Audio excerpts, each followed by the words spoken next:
Huella CPA, marcando un futuro. Producido por el Colegio de Contadores Públicos de Costa Rica.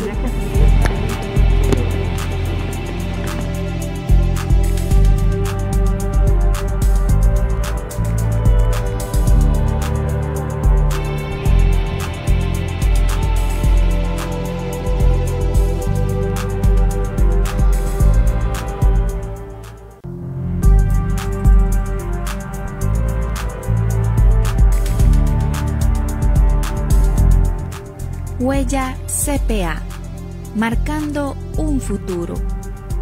Producido por el Colegio de Contadores Públicos de Costa Rica.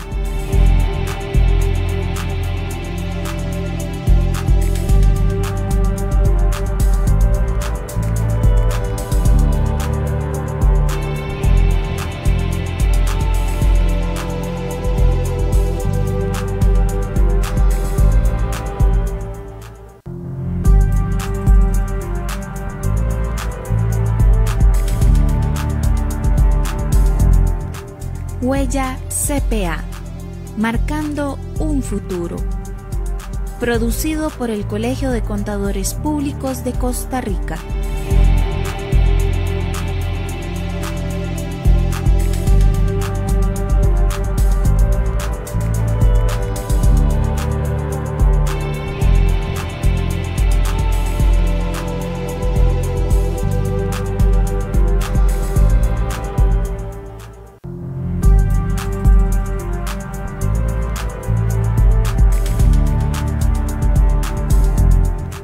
Huella CPA, marcando un futuro.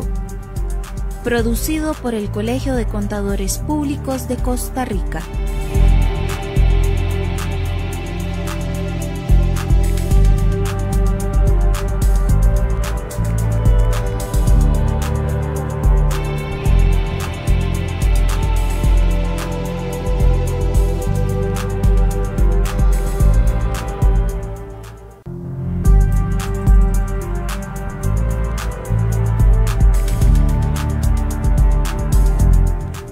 Huella CPA, marcando un futuro.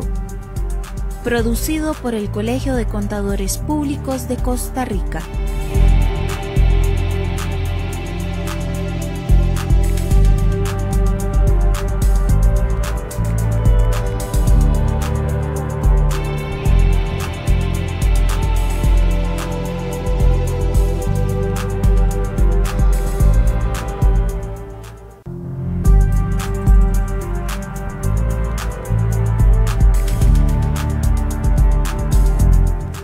Huella CPA, marcando un futuro. Producido por el Colegio de Contadores Públicos de Costa Rica.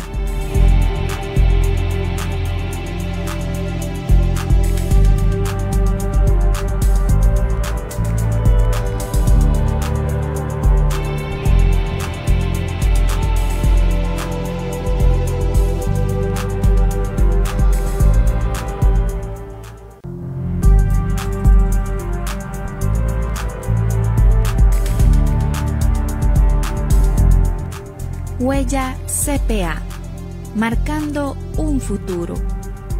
Producido por el Colegio de Contadores Públicos de Costa Rica.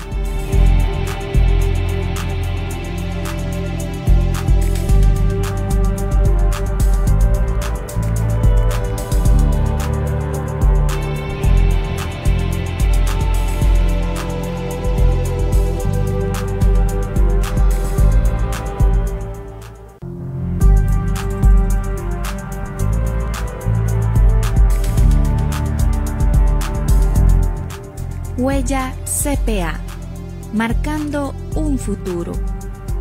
Producido por el Colegio de Contadores Públicos de Costa Rica.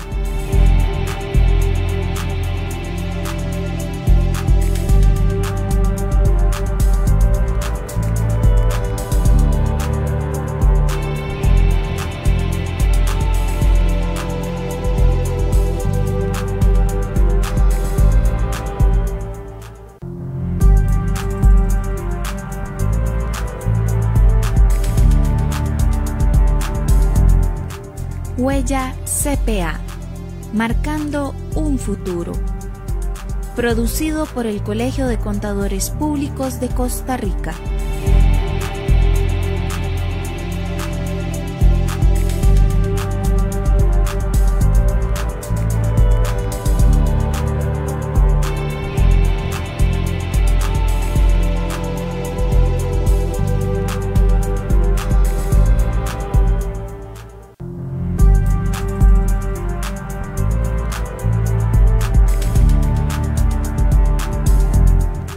Huella CPA, marcando un futuro.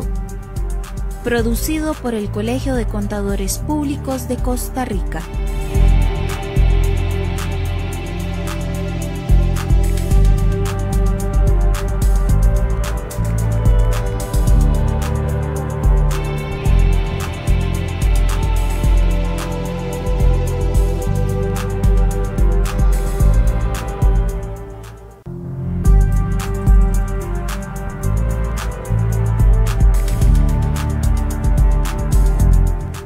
Huella CPA, marcando un futuro. Producido por el Colegio de Contadores Públicos de Costa Rica.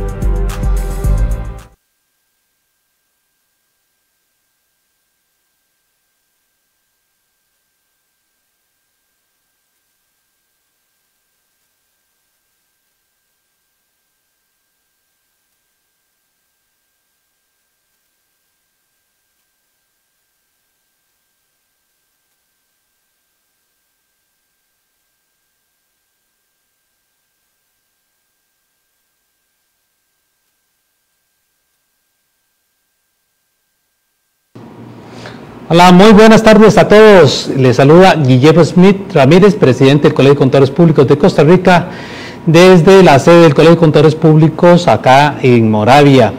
Un gusto en saludarles y compartir este nuevo programa de Huella CPA, marcando un futuro, nuevamente con temas de índole tributario. 3 de marzo y ya nos quedan aproximadamente unos 12 días, por decir, bueno, ya nos quedan pocas horas del día de hoy para ir a hacer la presentación de la declaración D101 basados en las nuevas regulaciones.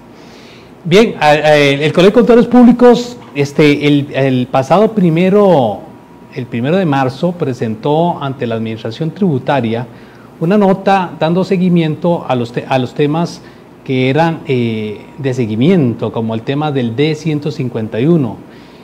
Debido a que efectivamente ustedes nos han motivado a que muchos de ustedes han tenido muchas incertidumbres, consultas, dudas, ¿qué es el concepto de compras que tiene que ir ahí en este formulario de 151? Si bien es cierto, la prórroga está bastante bien, que ojalá ya nos dieron esa prórroga hasta el 31 de marzo, esta tenía que venir acompañada, también debe venir acompañada de un acercamiento por parte de la Dirección General de Tributación para ser más claros en esos conceptos. Se ha dado en ese interín algunos términos que hacen dudar del concepto a tener que introducirse en ese formulario de 151. Viajes, servicios públicos, los cargos de entidades financieras, ¿deben ir o no deben de ir? Y si deben de ir, bueno, entonces definámoslo como debe ser, o son solamente aquellos movimientos que han ocurrido con transacciones que no son con comprobante electrónico. Bueno, esto es parte que efectivamente hacíamos en la nota que hicimos llegar a la Dirección General de Tributación el pasado lunes 1 de marzo.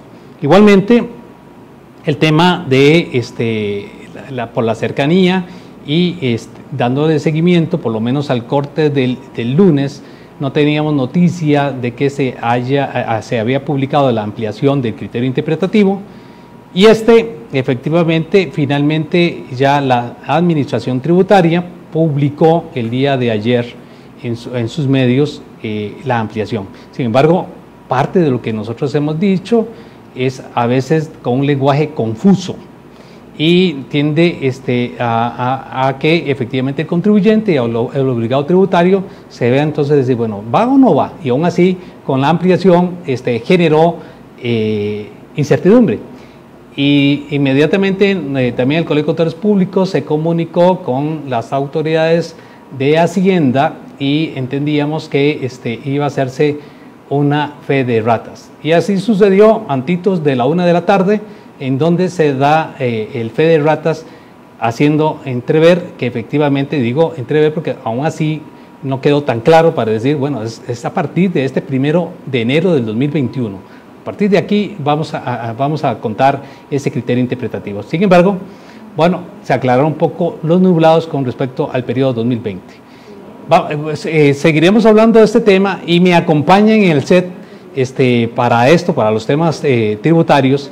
Y así que aprovechen ustedes haciendo sus consultas, ya tenemos algunas que nos han hecho en los correos electrónicos y que efectivamente ya nuestros compañeros contadores públicos autorizados que están en el set, me acompaña Dunia Zamora, contadora pública autorizada, y don Alberto Porras, contador público autorizado, que efectivamente nos están ayudando a atender estas dudas. ¿Qué tal doña Dunia? ¿Qué tal don Alberto? ¿Cómo les ha ido? Muy bien, ¿es vos? Bien, por dicha. Sí.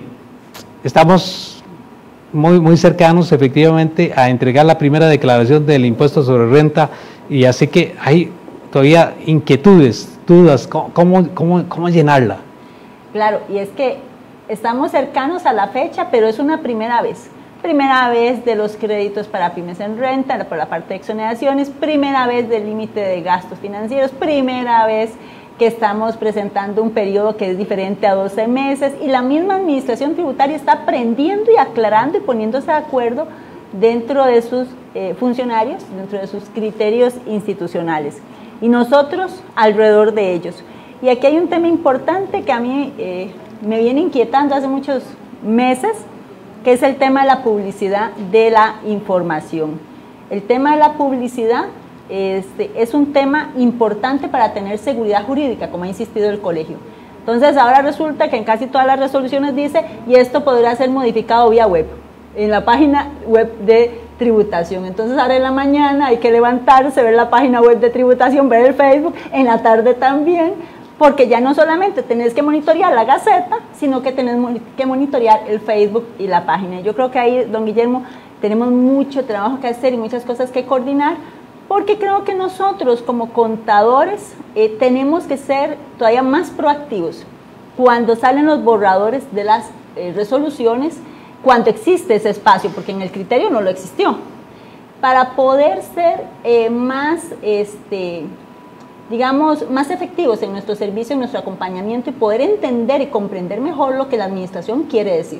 Vea que la de 151 tiene 3 modificaciones, 2 modificaciones y una nueva, o sea, 3 en menos de 3 meses. Sí, y ahí, siguiendo tu línea, y efectivamente dentro del D151, Alberto, señalaba la propia administración tributaria en el último comunicado, no es necesario aclarar nada, no he modificado nada. Sin embargo, el contribuyente dice, tengo dudas. De hecho, por dejar las dudas empezaron a salir, bueno, ¿existe o no existe el D151? ¿Tengo que hacer algo? ¿No tengo que hacer nada? Bueno, mira, le compré un régimen simplificado, le compré 100,000 colones y siempre lo tengo que declarar o aplica el criterio hasta los 2.500.000. Ya posteriormente Hacienda, como indica doña Dunia, y siguiendo la misma línea, saca diferentes resoluciones o medios explicativos. No, bueno, ahora los tramos, los tomas, los divides entre 12 y los multiplica por 15 meses. Entonces uno dice, quiere decir que los tramos siguen estando vigentes. Entonces, empiezan a lograr tener incertidumbres y Hacienda, conforme vea que como englorado está teniendo dudas, empieza a sacar resoluciones, lograr que logren entender lo que tenemos. Lamentablemente, don Guillermo, la bolita de cristal se nos dañó. Sí. No existe esa bolita de cristal, nosotros no podemos lograr interpretar qué es lo que quiere decir Hacienda. Si Hacienda no lo dice claramente o bajo una estructura muy lineal y bien clara, entramos al que doña Dunia, mi persona, usted, podemos tener 3 criterios diferentes. Y ve que, perdón, Dunia. Ve que interesante ese punto que habla de los criterios, Alberto, porque, por ejemplo, el sector solidarista, que es un sector importante económicamente, un sector que tiene un cambio en toda su estructuración contable, en toda su administración financiera y tributaria, importantísimo a partir del 2019. Venía con una serie de criterios cuando preguntaban, mire, por los intereses de los ex asociados, pago en rentas de capital, mobiliarios, o pago en utilidades. Y venía siendo consistente en decir utilidades. Y en septiembre, finales de septiembre, le responde a una asociación diciendo, va en rentas mobiliarias. Eso no es cualquier cosa.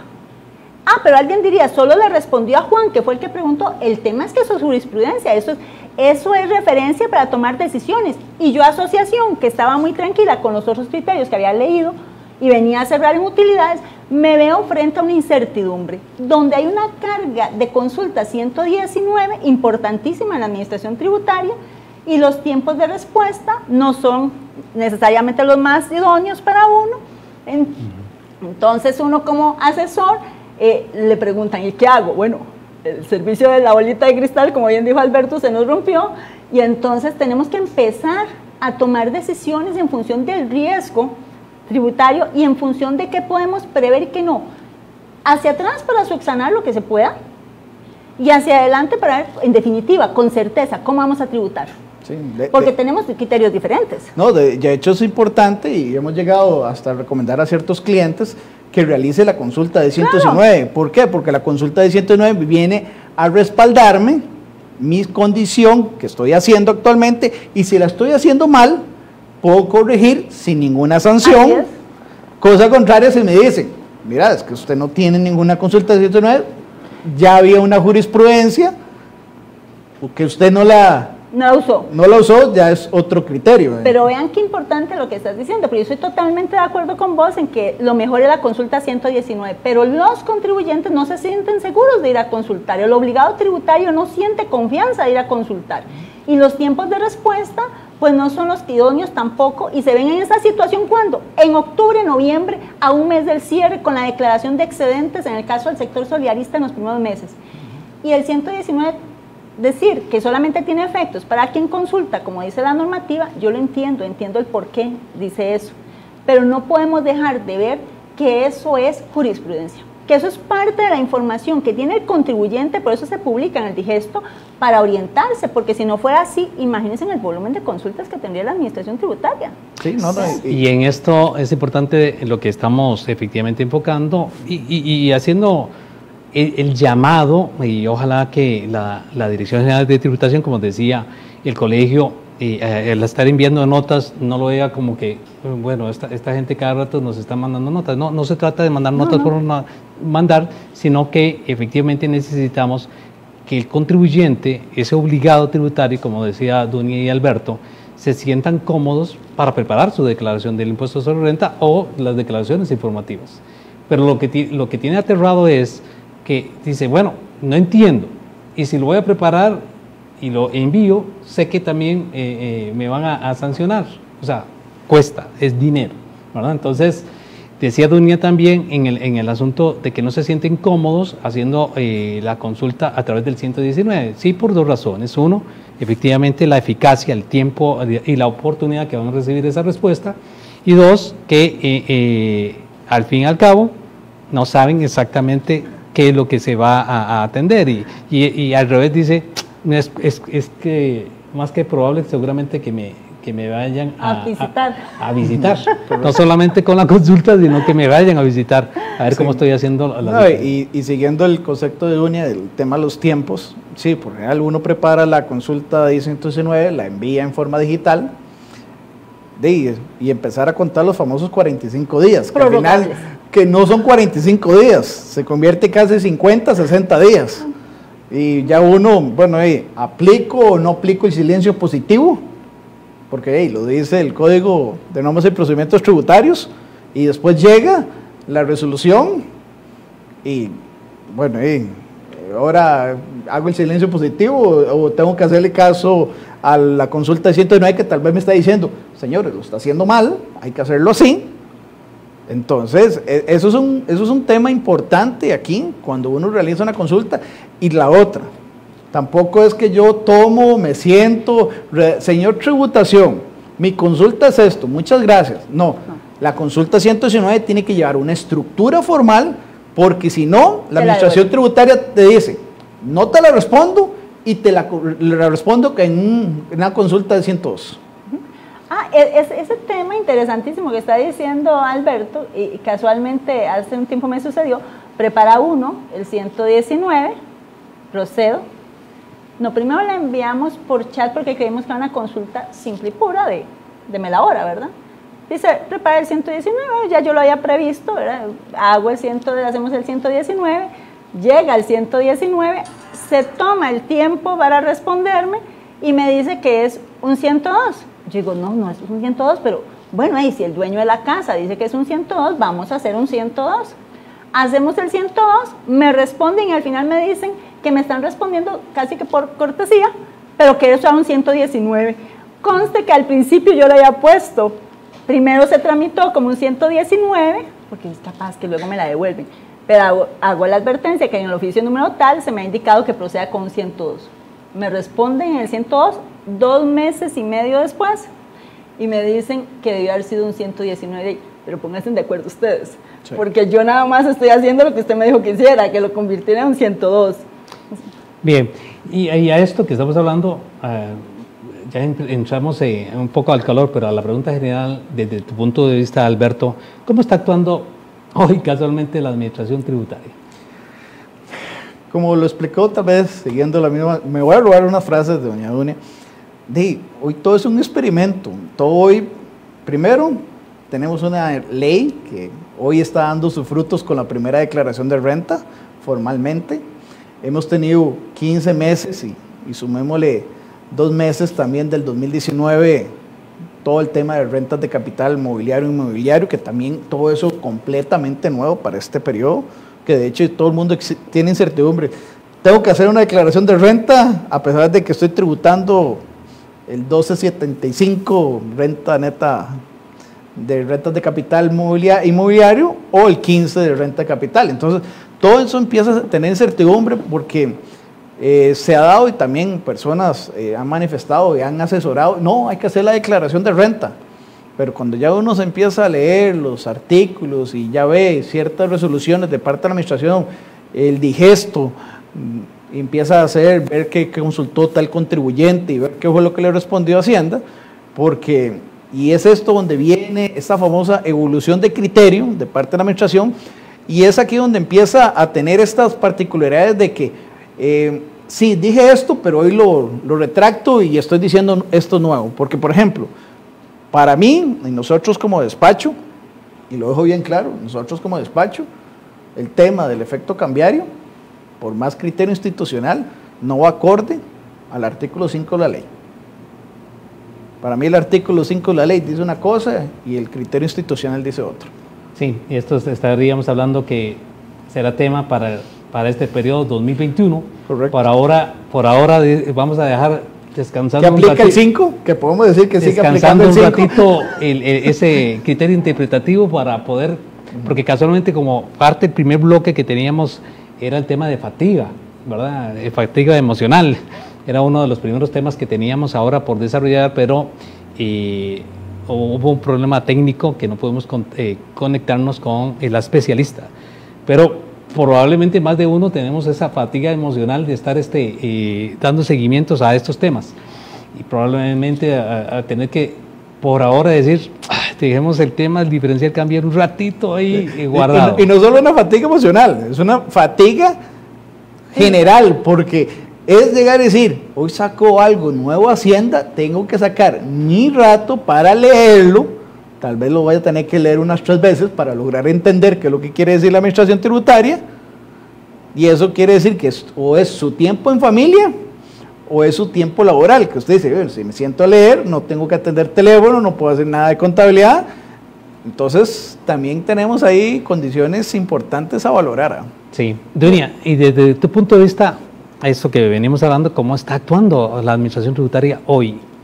Hoy yo estaba haciendo la reflexión, escuchando, yo me siento a escuchar las charlas de Hacienda, tomándome un café, libreta en mano, ¿verdad?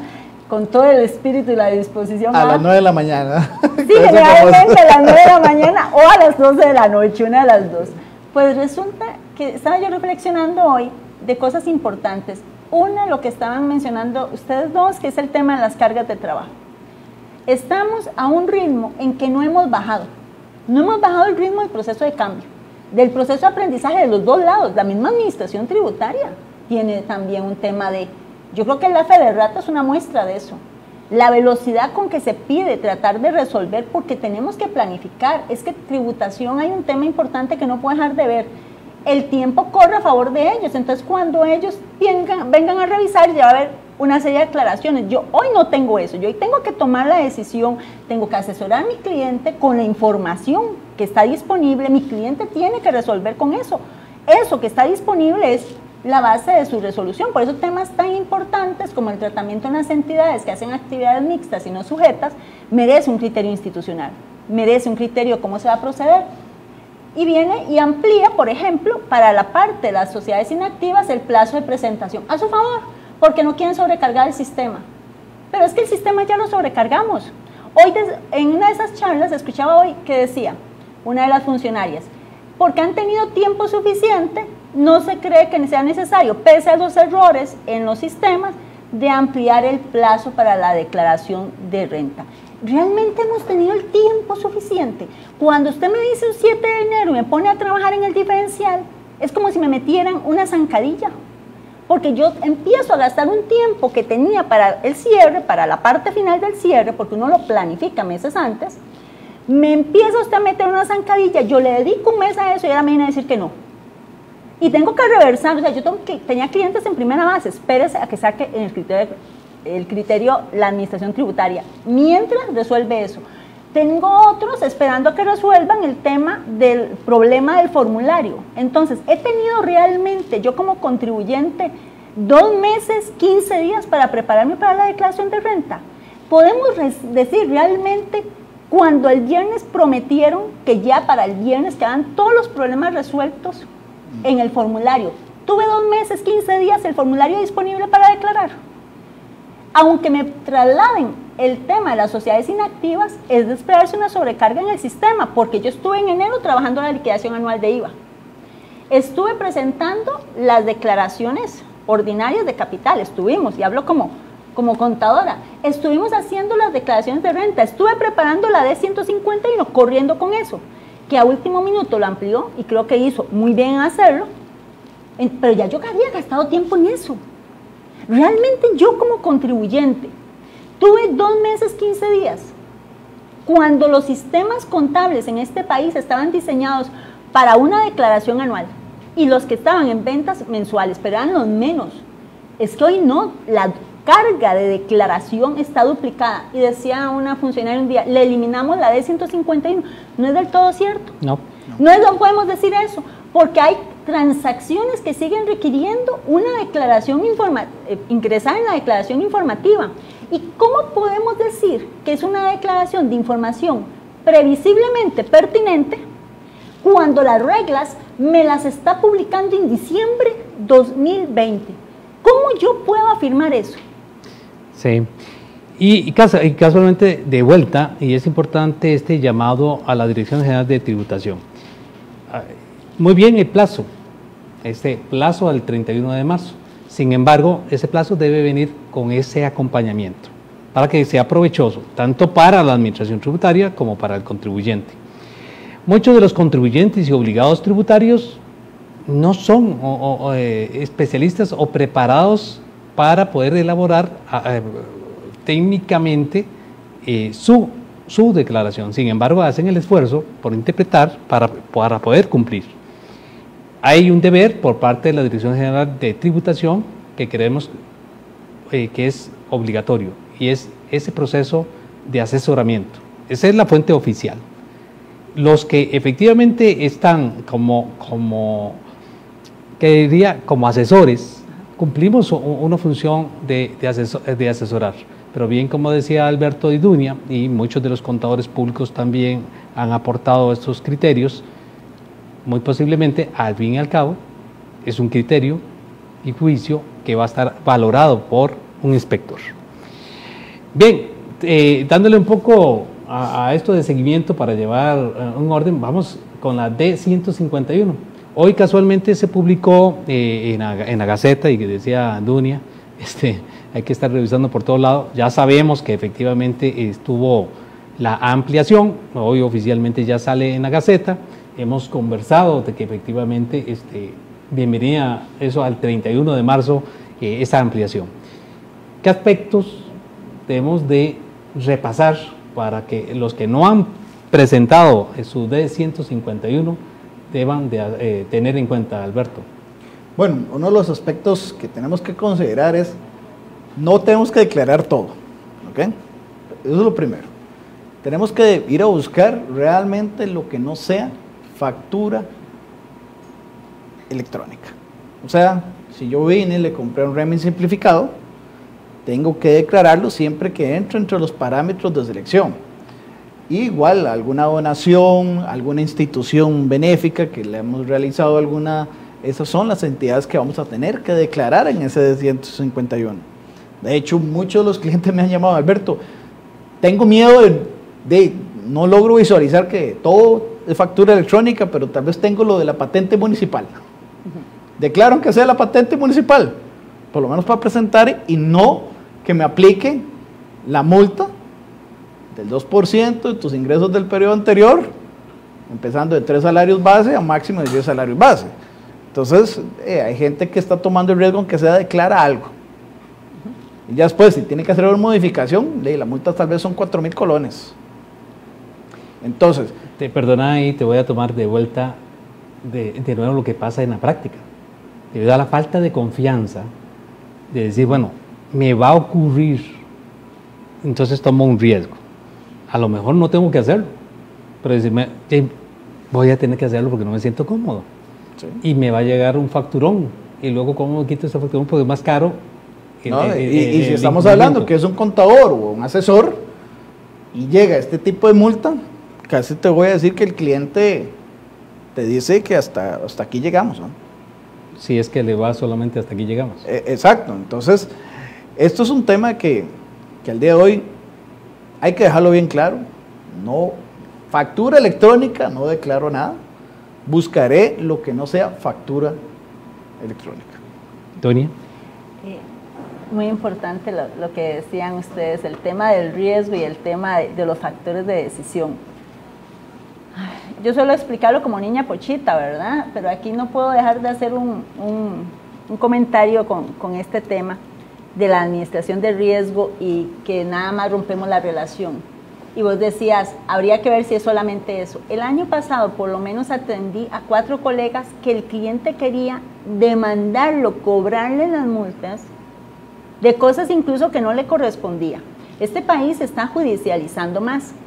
A la par va la ley de responsabilidad penal de las sociedades anónimas.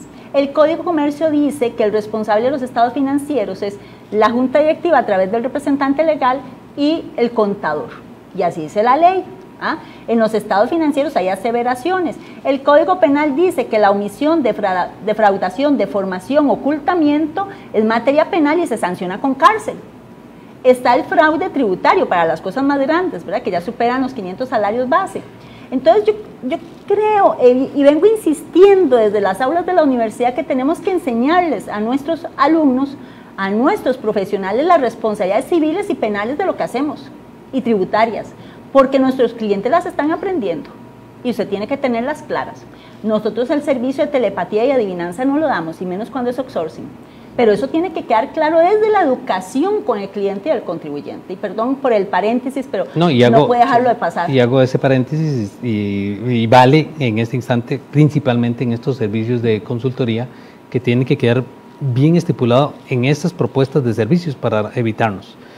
Y esto por lo mismo que estamos hablando, hay unas dudas, incertidumbres en relación con los servicios que se están dando, pero es producto de lo que estamos viviendo. Entendemos que la administración tributaria también tiene una presión y está en un proceso de aprendizaje. Así es. Pero también creo que lo podemos hacer en conjunto, ¿verdad? Entonces, compartir ese proceso de educación y formación.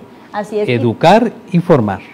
Y es que por eso mencionaba que tenía que ser un tema proactivo incluso desde nosotros, porque seamos realistas, ¿quién lleva la batuta en los procesos de declaración? Los contadores. Ojo, no en los procesos fiscales de la empresa, porque la gente cree que los impuestos desde el contador. No, los impuestos no son del contador, nosotros nos llegan los muertos generalmente. Incluso a veces ni nos consultan en las empresas, aún estando de planta. El que hizo el negocio, el que decidió cómo comprar, el que decidió qué va a vender, qué es importado, qué es nacional, eso es el que lleva la batuta. Y el empresario costarricense, el empresario tiene que empezar a ver que la planificación fiscal se hace desde el momento en que decido qué voy a vender y a quién le voy a comprar. Y que es parte de la ecuación. No puede haber administración financiera sin el elemento de los tributos. El empresario tiene que empezarlo a ver, porque si usted no lo ve y se la juega, como decimos nosotros, y cree que no, que eso es poquito, que eso no es importante, usted lo que tiene es una contingencia, usted no tiene utilidad, es una contingencia no realizada. En el momento en que a usted le llegue la administración tributaria, ahí se nos acaba el valor. Ahí es donde viene el muro de los lamentos. Entonces, yo creo que la administración tributaria viene haciendo un esfuerzo por eso. Yo creo que hay un aspecto importante que a mí me ha gustado, han sido las charlas, para bien o para mal, sirven, ¿verdad? No todos, ellos también, como bien dices, y como decíamos antes, tienen una carga importante de trabajo, pero ellos llevan el tiempo a su favor. Nosotros no, nosotros vamos hoy, yo tengo que resolver hoy, yo no tengo mañana, yo tengo hoy, y tengo un negocio hoy. Ese es el tema de los empresarios y de los contadores, los que tenemos negocio, los que hacemos negocio, los que somos asesores fiscales, tenemos solo un tiempo, hoy. Y ese es el que en relación con el D151, particularmente hablemos de un ejemplo en particular, las asociaciones solidaristas, D151. A ver, ¿qué debería prestarle atención las asociaciones solidaristas? Ahorita ahí te paso alguna otra actividad. Ok. Primero, como dijo Alberto, empecemos por el descarte, lo más sencillo. Todo lo que tiene comprobante electrónico, no solo factura electrónica, vamos a hablar de comprobantes electrónicos. Todo lo que tiene comprobante electrónico no lo tengo por qué reportar. Primer paso de exclusión. Segundo paso de exclusión, todos los montos que reporté en una declaración informativa porque estuvieron sujetos a renta de excedentes o de ahorros, y donde iba nombre, cédula, monto y periodo, tampoco tengo que volverlo a declarar, porque así lo dice la resolución. O sea, si todos los alquileres que ya fueron declarados en una D125, no los voy a declarar. Todo lo que compré en un régimen simplificado, que hice factura de compra, como bien aclaró Alberto, que compré en un régimen simplificado e hice factura de compra, no lo voy a declarar. Ahora sí, de ese bulto, ¿qué me quedó? De ese bulto que me quedó, bueno, primero tendría que preguntarme, porque hubieron muchos puestos de bolsa que tuvieron prórroga para usar factura electrónica. Entonces puede que entre octubre y marzo del año pasado, porque la mayoría anduvieron en ese periodo, pudieron haber emitido una factura por servicios que no fue en comprobante electrónico. Y me pasó con un cliente y me dice, ¿cómo? ¿Cuál? Resulta que llegaba a donde otra funcionaria y no se había dado cuenta que ahí estaba la facturita, ¿verdad? Bueno, entonces ese tipo de cosas las tenemos que ir a chequear. El tema de los intereses que se pagaron por ahorros y que no tuvieron retención de renta, tienen que irlos a reportar. El tema de los intereses que cobré a mis asociados y que no tuvieron comprobante electrónico, lo voy a tener que ir a declarar. Y tenemos contribuyentes que cobraron intereses y no hicieron a terceros, ¿verdad? A terceros, como un patrón o demás, que no hicieron comprobante electrónico por la razón que fuera, va a tener también que declararlo, porque hay un elemento formal que tiene que cumplir. Los elementos formales no eliminan la sanción, mitigan riesgos y permite la discusión y permite evitar otras sanciones adicionales a las que ya tengo. Entonces, digamos que en ellas ese es un tema importante ir a mapear. Ojo, porque cuando se le preguntó en el chat a tributación sobre esos temas, no hubo respuesta, no sé por qué, si no vieron la pregunta o no hubo tiempo, pero en principio, digamos que el consenso ha sido, lo vamos a reportar, porque la multa del 2% de los ingresos brutos del año anterior, ¿verdad? Como dijo Alberto, con un mínimo de 3 salarios, un tope de 100, nadie la quiere. Sí, el 1.386.000, absolutamente nadie la quiere. Entonces, para las asociaciones solidaristas, ¿verdad? Entonces, efectivamente es, bueno, tengo una actividad, usualmente, ¿qué estaría incluyendo? Bueno, se sobreentendería que las asociaciones solidaristas no hacen usualmente factura electrónica, usualmente. Pero si tienen... una segunda actividad, tipo cafetería. Ajá, claro. Tipo comisiones, que les encanta. Porque suelen dar que las asociaciones como tal no solo se dedican a hacer asociaciones, también tienen otros tipos de actividades económicas. Así es. Entonces, de las que por ejemplo conozco, le venden el outsourcing a la empresa principal, le dan servicio de cafetería a toda la empresa. Entonces uno dice, de esas actividades, es que es asociación solidarista. No, o sea, esas actividades les aplica factura electrónica. Es decir, tuvieron que haber efectivamente emitido una factura electrónica o un comprobante electrónico para tratar de... Sí, o sea que estamos hablando de un tiquete o estamos hablando de una factura. Entonces, en consecuencia, si hicieron efectivamente el comprobante electrónico, no tienen que reportar absolutamente nada de eso porque ya lo tienen. Y en el caso, también cuando vienen, y porque suelen darse que en asociaciones solidaristas tienen los ahorros, que ahorran durante todo el año, y posteriormente, pero si nos vamos a lo que dice rentas de capital mobiliario, esos tipos de rendimientos que le otorgan al final del periodo, porque dice, bueno, usted ahorró 10 millones de colones, aquí están los 10 millones de colones y un plus. Ese plus, de acuerdo a la ley y reglamento de rentas de capital mobiliario, deberían de estar sujetos a una retención en la fuente. Así es. Y por ende, eso debería estar en un D152. Sí, hay unos comentarios que efectivamente nos están haciendo en nuestro Facebook Live del Colegio de Contadores Públicos de Costa Rica. Tal y como decía hace un ratito, teníamos una charla inicial que era fatiga emocional, y creo por los comentarios que estaban saliendo en el Facebook, yo lo que creo es que tenemos que tener primero como profesionales en contaduría pública el deber de entender de que muy probablemente nos sientamos frustrados porque no tengamos una reacción inmediata y que probablemente la administración tributaria pueda interpretarse que tiene oídos sordos. No, y por eso creo que este canal, esta vía y ese acercamiento constante que hacen los colegios profesionales, porque no solamente el Colegio de Contadores Públicos de Costa Rica, sino también el Colegio de Contadores Privados de Costa Rica hace este mismo esfuerzo, es con el fin de que la administración tributaria se dé cuenta. Y tenemos que seguir insistiendo. No hacemos nada con tratar de decir, bueno, vamos a una huelga o vamos a realizar algún evento que sea notorio. Creo que lo notorio se realiza desde nuestra rol, de nuestra cancha, como debe ser. Sí, y a la pregunta, si el Colegio de Contadores Públicos ha realizado y ha descrito, ustedes pueden encontrar en las páginas del Colegio de Contadores Públicos, en la página web o bien en el Facebook Live del colegio, las diferentes comunicaciones, tanto en los medios de comunicación como las comunicaciones escritas que hemos mantenido con la administración tributaria, de los problemas que se suministran en la atención del formulario, tanto del D101, y bien lo señalaba hace un ratito la licenciada Dunia, en el entendido, bueno, ellos dicen, vamos a resolver. Me imagino que tienen un problema de capacidad para resolver, y es frustrante, sí es frustrante, pero tenemos que dejarlo incluido. Yo les invito a que efectivamente si ustedes tienen esta situación, inmediatamente también con prueba, con la prueba suficiente documental, nos lo hacen también llegar al Colegio de Contadores Públicos y juntos podemos hacer la instancia para que se continúe los canales como deben ser de corrección, porque lo que no podemos hacer es perder esa paciencia y decir, bueno, vamos todos y efectivamente nos cerramos a hacer una huelga y nos ponemos de brazos cruzados y eso yo creo que es lo menos que tenemos que hacer. Lo primero, que efectivamente somos profesionales en la contaduría pública y nuestra inteligencia va más allá de eso.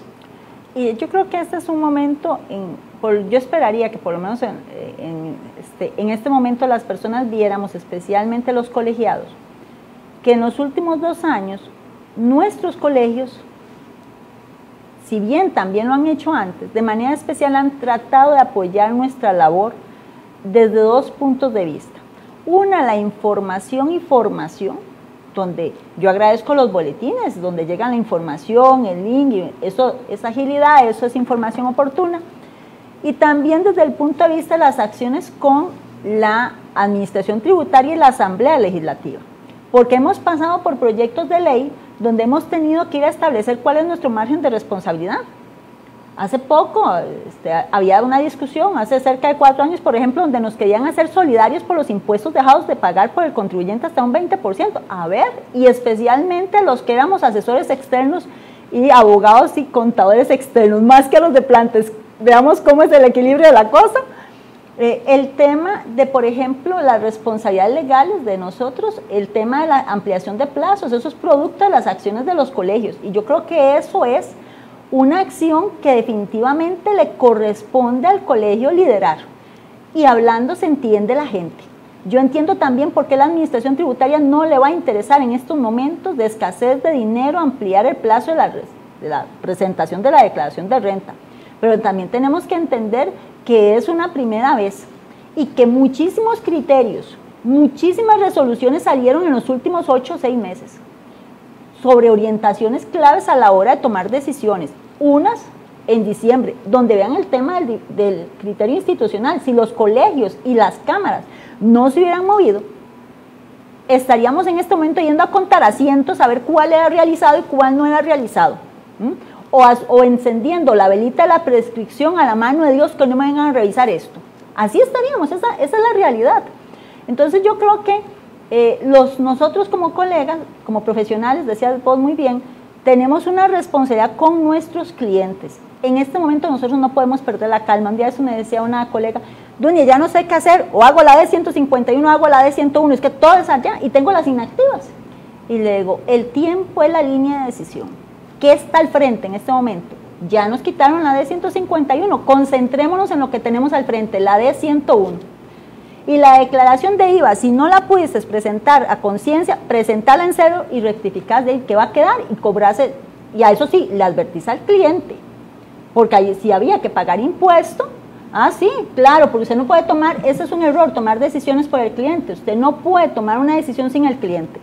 Si usted presenta una D104 por falta de tiempo en blanco, es porque el cliente está de acuerdo y usted calculó que no hay impuesto dejado de pagar. Pero lo peor que puede pasar es no presentarla. Y si usted no está pudiendo terminar de pulir la declaración de renta, y esa es la prioridad, usted tiene que tomar una decisión efectiva de administración de tiempo y de riesgo. Y tiene que hacerlo con los ojos abiertos y el cliente. Ya se me decía un colega, no, es que yo decidí que ese crédito no se lo aplicaba. ¿Y cómo decidió usted eso? Es que da mucho costo mapearlo. Eso no es una decisión que usted pueda tomar. Esa es una decisión del cliente. Esa no es una decisión. No asumamos decisiones que no son de nosotros. Al cliente tiene que hacerse responsable de su declaración de impuestos. Dejemos de hacer que eso sea mío, cuando es nuestro, es de ellos desde el punto de vista de lo que hacen y el riesgo que toman, ¿verdad? Y la información que no nos dan muchas veces, y de nosotros desde el punto de vista técnico. Bien, para ir cerrando el tema del D151, algunas recomendaciones, ya que nos quedan algunos días para esto, pero entonces podemos aprovechar el recurso humano dentro de la compañía y decir, bueno, ya nos dieron un chancecito más, tenemos seguramente todavía dudas del concepto de compras, ¿verdad? Pero basándonos en lo que estábamos conversando, bueno, ¿qué recomendaciones, Alberto, le darías a los que no han presentado el D151 en relación con lo que hemos conversado? Es decir, de aquí hacia adelante. Sí, digamos, en este caso la primera recomendación es salgamos, como lo dice Dunia, salgamos de lo que urge. Ya después, si quiere el 16, nos sentamos y vemos D151. ¿Qué es lo que tenemos que empezar a hacer? Es analizar esos tipos de transacciones que no fueron comprobantes electrónicos y valorar la posición de declararlos formalmente en el D151. Es lo que tenemos que hacer. Primero salgamos de inmediato de lo que urge y posteriormente ya el 16, 17 analizamos el efecto del D151, analizando primero, descartemos todo lo que sea factura electrónica o comprobante electrónico y empecemos a enfocarnos ahora sí, qué no fue comprobante electrónico y si esto lo tengo que declarar. Ok, tenemos las inquietudes, entonces los peajes los tengo que incluir o los gastos que efectivamente he hecho en restaurantes. A ver, ve qué interesante, porque yo me devolvería hacia el colegio va a declarar las cuotas de nosotros en la D151. Vea que en las charlas tributación ha dicho que los impuestos no, y que en otros momentos han dicho los tributos no. Los tributos comprenden 4 cosas. En otros momentos. Ajá, 4 cosas comprenden. Comprenden los impuestos, las tasas, que es todo la parte municipal, y han dicho que la patente no, que lo de la limpieza de calles no, entonces tasas no, entonces impuestos no, tasas no. Me queda la parte de las contribuciones especiales y las parafiscales. Y en materia de los oficios de 119, de respuesta a 119, la Administración Tributaria ha dicho que la cuota del colegio es una contribución parafiscal. Si eso es así, y yo extiendo el concepto, entonces yo diría que no. Y sin embargo, un día vi a alguien que decía que sí, ¿verdad? Bueno, ese alguien efectivamente también fue la propia Administración Tributaria. Claro. Pero independientemente, no hablemos de temas, sino en lo general. El peaje es una contribución especial. Y ellos emiten un comprobante que usted puede descargar. Así y es. usted la puede descargar y entonces yo lo que tengo es un tema de información con mi gente del restaurante. Depende, volvemos a lo que dijo Alberto. Fue a un restaurante que le dio factura electrónica. Usted la pidió, entonces no tiene nada que declarar. Ah, es que no la pedí y entonces lo que tengo es un tiquete, entonces perdió el gasto deducible. Porque la Administración Tributaria ha dicho reiteradamente que para que sea deducible tiene que ser una factura electrónica, no un tiquete. Y si es un régimen simplificado del restaurante, entonces la pregunta es, ¿usted hizo la factura de compra? Si hizo la factura de compra, no lo va a tener que incluir. Pero véalo así, la persona que hizo la factura de compra fue la que pagó el gasto, pero la que tiene el ingreso está obligada a hacer la de 151. Esa es la vuelta de la tortilla. Entonces es aquí donde el régimen simplificado por sus ingresos, si emitió comprobante, aunque sea en el impreso, tiene que declararlo. Pero la Administración Tributaria dijo en la última charla que no. Dijo que el régimen simplificado... Es aquí donde dice, me brinco todas las resoluciones y ahora ¿sí? Por eso es que todo el mundo... De hecho, yo he tenido correos de colegas que me dicen, Alberto, tengo un cliente en régimen simplificado, le vendió 10 millones de colones a un cliente, tengo que hacer el de 151. Si yo me voy con lo que dice las resoluciones, tiene que declararlo. Pero es interesante lo que acabas de poner, un ejemplo que tenemos... Es el tema de un mal uso a veces de los regímenes. El régimen especial del régimen simplificado no nació para ser mayorista. No nació. Entonces, si tiene un solo cliente de 10 millones, yo me pregunto si eso es régimen simplificado. Y los elementos formales no tapan la realidad económica de las cosas. Eso es realmente un régimen simplificado, porque acabas de poner un ejemplo muy real. No, porque puede ser que tenga esa condición, como puede ser que tenga diferentes clientes, nada más que ese tiene una particularidad de 10 millones. Pero es que 10 millones, estamos hablando de cerca del 15% en un solo cliente, del tope de las ventas. A mí, mi piel de auditora se me eriza, porque entonces esto a mí me lleva a revisar si realmente es un régimen simplificado. Vean por lo que el tema de la asesoría es tan detallista, hay que bajar a ver todas esas cosas. Fue una cosa ocasional y al rato fue suerte, azar, ¿verdad? O al rato es que no estamos usando el régimen correctamente, porque la Administración Tributaria, vean que en el D151 dice la información previsiblemente pertinente. Si yo soy un régimen simplificado que no uso comprobante electrónico, yo no pude haber anticipado cuando lo dijeron en diciembre de 2020, que necesitaba poner el nombre de las personas a las que le hice la facturita. ¿Cómo lo pude haber anticipado? No hay principio jurídico que me obliga a lo imposible. Usted, tributación, no me avisó. En diciembre no se vale. En diciembre no se vale. Y la administración dijo, creo que fue, bueno, para no decir el nombre del funcionario que estaba hablando, No, eso no era información que fuera previsiblemente pertinente, no la va a tener que Pero eso es parte declarar. de lo que hemos hablado de las contradicciones, Claro. que tiene que efectivamente la Dirección General de Tributación aclarar lo más rápidamente posible.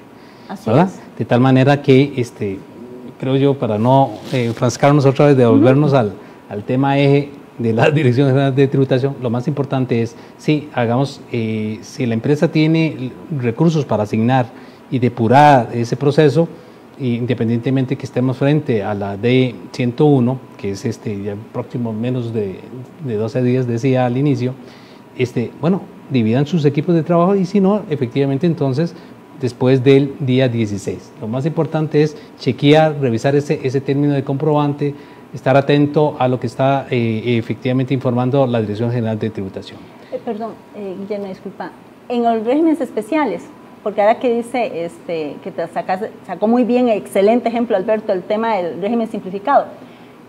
El régimen simplificado reporta las compras, ahí sí va a tener que hacer como cualquier otro hijo vecino. Y de hecho hay mucho régimen simplificado que en el pasado no lo ha hecho y tiene una sanción y una contingencia y una velita encendida. Pero el REA es un régimen especial, el agropecuario muy particular, porque yo puedo estar en el REA y tener utilidades común y corriente. El REA es otra cosa, ¿ve?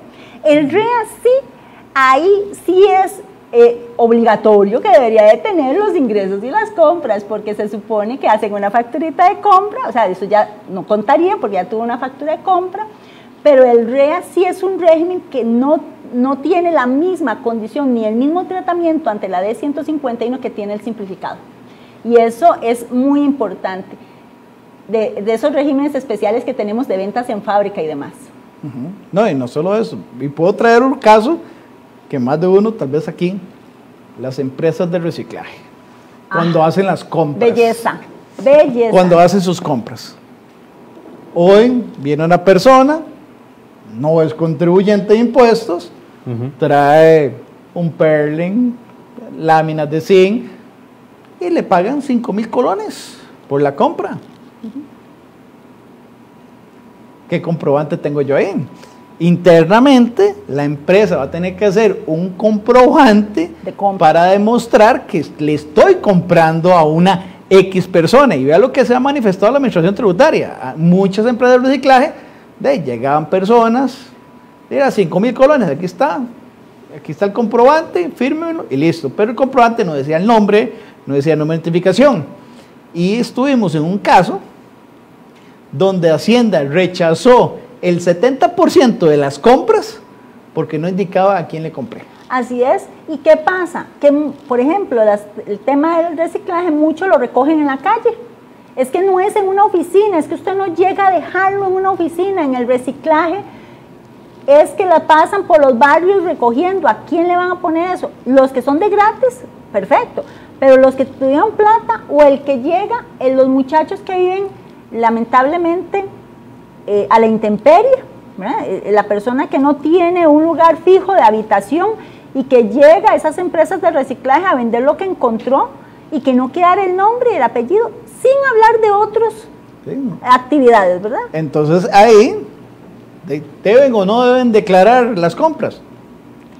Declararán las compras que tienen elementos formales, pero van a quedar fuera las que no tienen elementos formales, porque como yo obligo a la persona, y entonces llevas a la empresa a un punto de un gasto que efectivamente incurre y que no lo puede deducir. Bien, entonces con este tema del D151 voy a hacer una consulta acá que nos están haciendo, cerramos con eso para efectivamente continuar con el tema que nos toca, el D101, ¿no? Permítame un segundo. Don Francisco Sánchez nos dice, un cliente que está en régimen simplificado y paga un alquiler de $2,000, perdón, es decir, más de 1 millón de colones, ¿puede seguir en este régimen actualmente? Alberto Aduni. Bueno, ¿qué es lo que dice las normas del régimen simplificado? Que no supere 150 salarios base. Ajá. En compras. ¿Alquileres entran dentro del concepto de compras? Para mí sí. Para mí también. Para mí sí. Entra, no es el hecho, mira, es que yo soy un restaurante y yo considero que compras es el arroz y los frijoles. No, es el arroz y los frijoles y tu alquiler. Y eso entra entre el mismo concepto. Si al final esto sobrepasa los 150 salarios base, estamos hablando que ya estaríamos hablando mejor en el impuesto a las utilidades y ya no debería ser régimen simplificado. Así es. Listo. Bien, vamos con el D101. Bueno, ya aclaramos de que efectivamente tenemos ya un criterio, una ampliación del criterio interpretativo dado el 6 de enero en relación con el diferencial cambiario. Y decíamos al inicio que en efecto, en este instante por lo menos volvemos las aguas al cauce, de tal manera que nos quedamos con el artículo 5, que es el devengo. Pero esto nos hace repasar un poco, Alberto y Dunia, el tema de los criterios interpretativos que debemos de tener presentes ahora para la declaración y repasarlo y el tema de la conciliación que tenemos que hacer, y es en relación con el R29 de 2018, ¿verdad? Esos criterios interpretativos que había emitido la Administración Tributaria. Entonces, Alberto, repasemos algunos conceptos importantes que los contribuyentes deben de estar observando en cuanto a ese criterio interpretativo. Sí, importante, tal vez voy a hacer un breve resumen de qué es el criterio. El criterio es el tema de interpretar qué acepta Hacienda y qué no acepta Hacienda de las normas internacionales de información financiera. ¿Por qué? Porque la base contable que rige en Costa Rica son las normas internacionales de información financiera. Entonces, la norma me hace que yo tengo que hacer una serie de registros contables y Hacienda lo que dice es, con la resolución 29 de 2018, dice, un momento, yo sé que usted lo va a hacer, pero yo acepto tal cosa. Entonces, a modo de ejemplo, uno de los conceptos importantes es cuando estamos haciendo el valor neto realizable de los inventarios. Se logra determinar que bajo la norma se tiene que reconocer un deterioro de los inventarios y registrar los resultados. ¿Pero qué resulta? Resulta que ese inventario, para efectos de Hacienda, se mantiene a costo.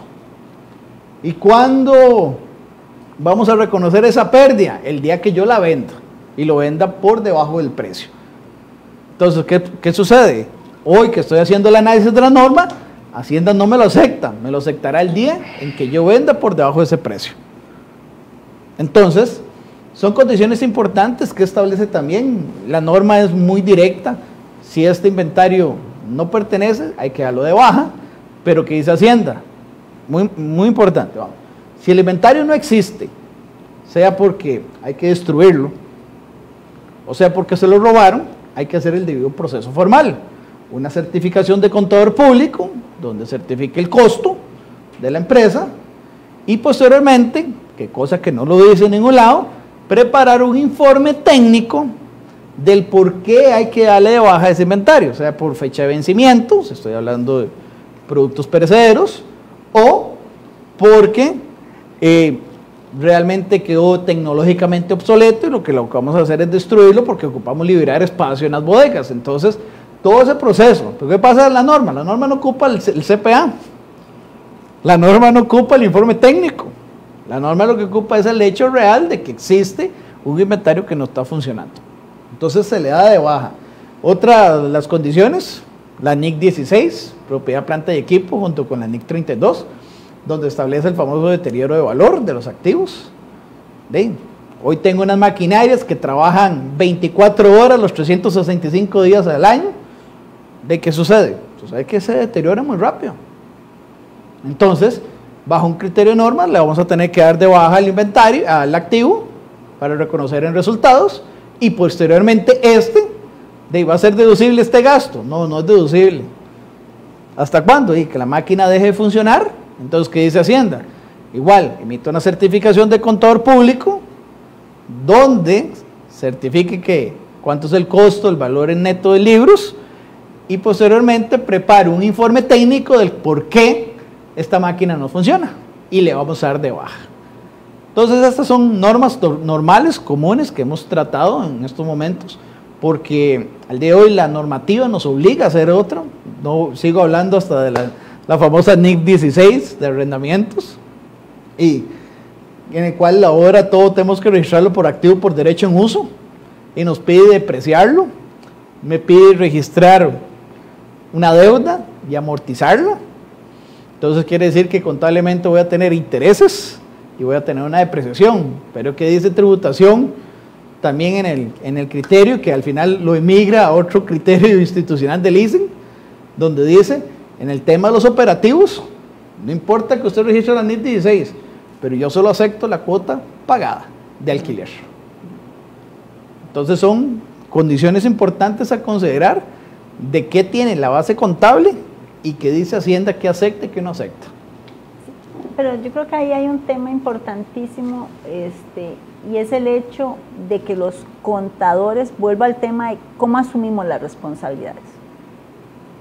Cuando usted decide sin el cliente, usted queda solo en el universo.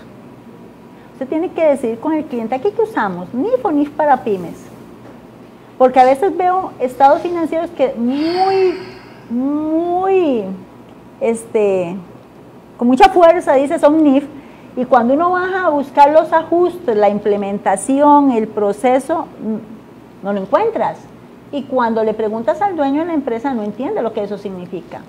Entonces hay gente que ha visto esto como si fuera cualquier cosa, y ya hace como 3 años yo empecé a ver fallos del Tribunal Fiscal, y también los he visto en el contencioso, donde por defectos contables se pierde. Y parte del argumento de tributación ha sido no cumplen requisitos, porque la NIF es un elemento formal que debe cumplir. Entonces hay gente que todavía sigue creyendo que la contabilidad en Costa Rica se puede llevar meramente tributaria, y que no hacerlo no implica nada, y sí implica. Hay un caso increíble del contencioso donde se pierde un proceso judicial porque se considera, ojo, lo siguiente, un error contable, el hecho de que las transacciones no estén a precio de mercado. Y eso era un asunto de precios de transferencia, y parte del argumento del juez para resolver es decir que eso es un error contable. Yo quedé en cruz cuando leí eso, y después de darle muchas vueltas yo dije, bueno, solo que el juez estuviera pensando en el tema de que las transacciones según la NIF se realizan a valor de mercado, y como era inventario, o sea, tuve que empezar a imaginarme, ¿verdad?, qué tan educado, qué tan instruido, quién fueron los peritos que acompañaron ese proceso. Cuando veo fallos del Tribunal Fiscal, donde resuelve a favor de la administración tributaria porque el inventario no cumple elementos de medición y reconocimiento que prevén la NIF para poder hacer los ajustes que por los otros eventos que vos estás diciendo, y le desconocen el valor. Entonces esos elementos formales de la contabilidad que nacen desde que el mismo contribuyente esté consciente cuál es el marco contable que usa para hacer su declaración, el contador, y que estamos de acuerdo que ese es, y que eso tiene un costo, que eso tiene un costo en su proceso de cumplimiento, que es también algo que tiene que verse, tiene que ser la raíz de todo. O sea, el contribuyente tiene que estar consciente de cuál es su marco contable, el contador tiene que cumplir más allá de una contabilidad tributaria para poder tenerle al cliente una contabilidad que sea conforme lo dice el Código de Normas y Procedimientos Tributarios, fácil, clara y precisa. Porque en el momento en que a uno, un contador o un obligado tributario, cuando uno llega a auditar, le dice, mire, don Alberto, es que eso es medio complicado, yo no sé si usted lo va a poder entender.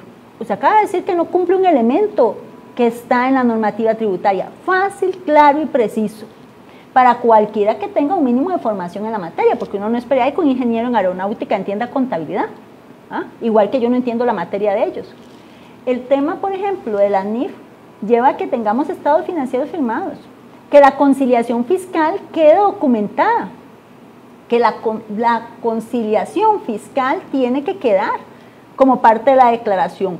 Con ese estado financiero, esas partidas de conciliación, esos activos y pasivos diferidos, esas pérdidas fiscales que muchas vamos a tener a este periodo, tienen que quedar contabilizadas porque eso es dinero, eso es plata en el tiempo. Las pérdidas de capital, porque aparecen unas pérdidas fiscales nuevas este periodo, estas primeras veces, ¿verdad?, que son las pérdidas fiscales en materia de ganancias y pérdidas de capital, también las tengo que dejar registradas para poderlas aplicar en el futuro.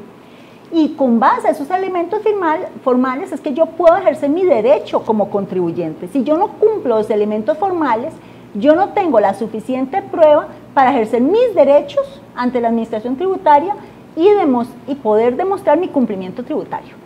Siguiendo la línea de Dunia, me voy a quedar con las pérdidas diferidas. tenemos un caso, estamos desarrollando un caso, donde hoy la administración tributaria le rechazó el beneficio fiscal a una empresa constructora, y voy antes de la ley, del beneficio de deducirse sus pérdidas. Y el argumento de Hacienda es porque en el momento que nacieron las pérdidas, no vi el reconocimiento del impuesto de renta diferido. ¿Ves? Entonces, ¿qué sucede?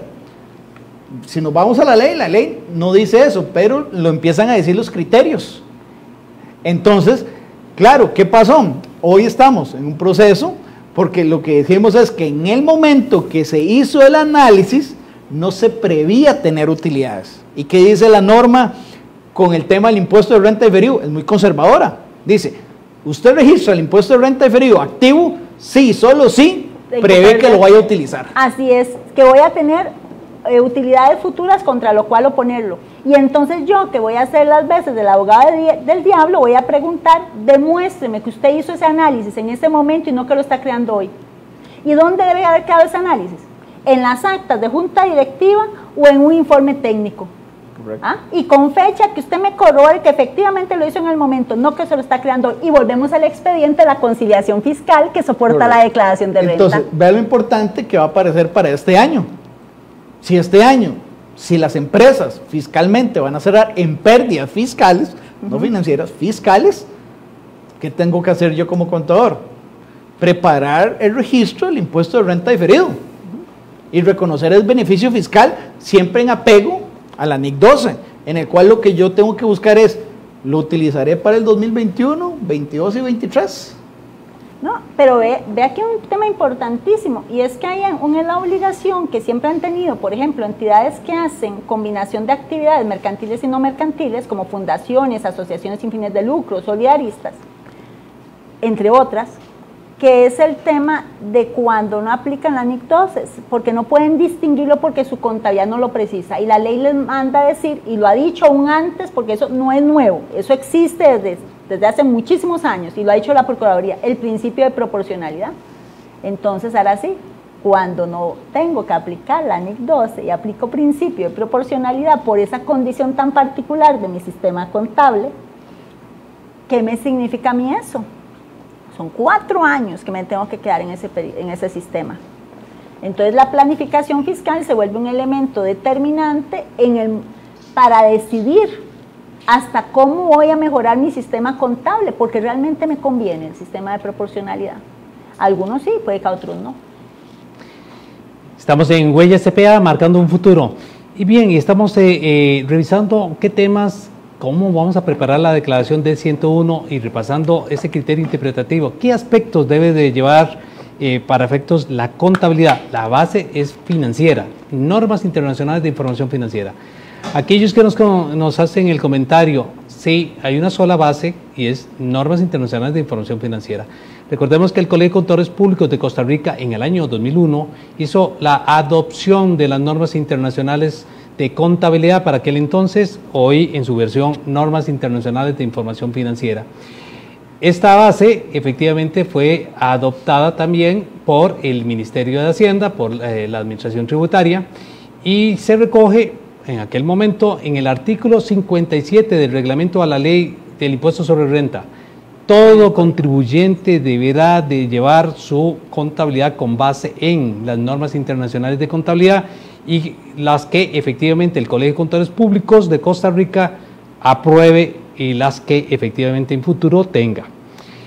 El artículo 218 del Código de Normas y Procedimientos Tributarios efectivamente también establece, esto con la reforma del año 2012, vuelve a reiterar, pero ya en la ley, en el Código de Normas y Procedimientos Tributarios, los contribuyentes van a tener que llevar su contabilidad con base en normas internacionales de información financiera.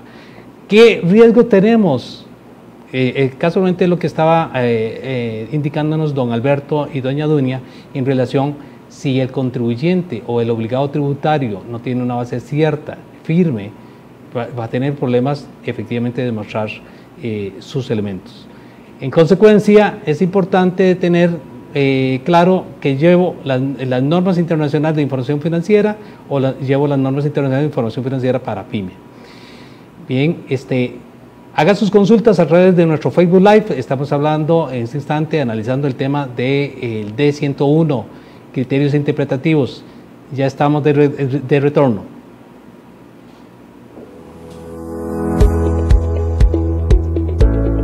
El Colegio de Contadores Públicos de Costa Rica, desde 1947, atiende las necesidades profesionales de todos sus miembros y se mantiene firme en su afán por el progreso del país.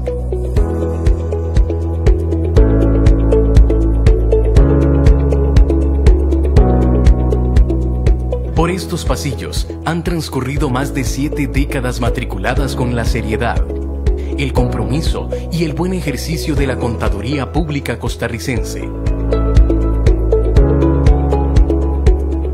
Y estamos afiliados a organizaciones mundiales que observan las normas profesionales de alta calidad y promover el progreso de la ciencia contable y afines.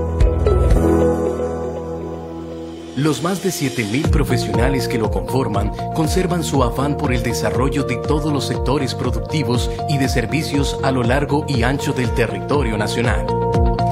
Y estamos para acompañar en su trabajo y crecimiento a quienes labran la tierra, a quienes trabajan el ganado, a quienes dependen del mar, a quienes recogen y producen el granito de oro de esta tierra, a quienes tienen la responsabilidad de abastecer un país, a la mujer emprendedora que no se rinde por sus sueños, pero también a los medianos y grandes empresarios, al sector público, turístico, financiero, a las fuertes cadenas productivas y a todos los agentes de la producción nacional. La coyuntura actual y la transformación digital exigen al CPA ser un profesional aún más competente, con altos estándares de formación de clase mundial. Los contadores públicos autorizados somos los únicos profesionales en contaduría que contamos con fe pública. Entre los servicios que desempeña un CPA son auditorías externas, preparación o certificación de toda clase de estados financieros y contables, peritajes contables, verificación de transacciones financieras o de libros, auditor interno, docente, consultor, asesor fiscal y financiero, generando credibilidad y confianza en la información financiera. Los CPA nos comprometemos en velar por los principios de experiencia, transparencia, independencia, credibilidad y constante actualización profesional.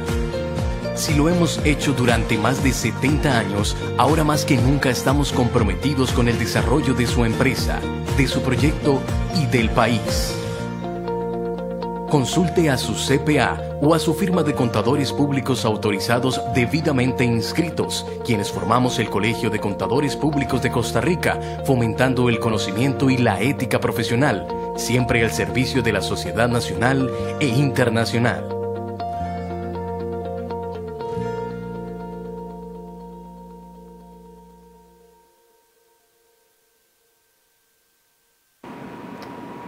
De vuelta en Huellas CPA, marcando un futuro. ¿Qué tal, Lauri? ¿Cómo estás? Muy bien, ¿estás, don Guillermo? ¿Qué nos trae hoy de novedad? Hoy, bueno, recordarles también los webinars.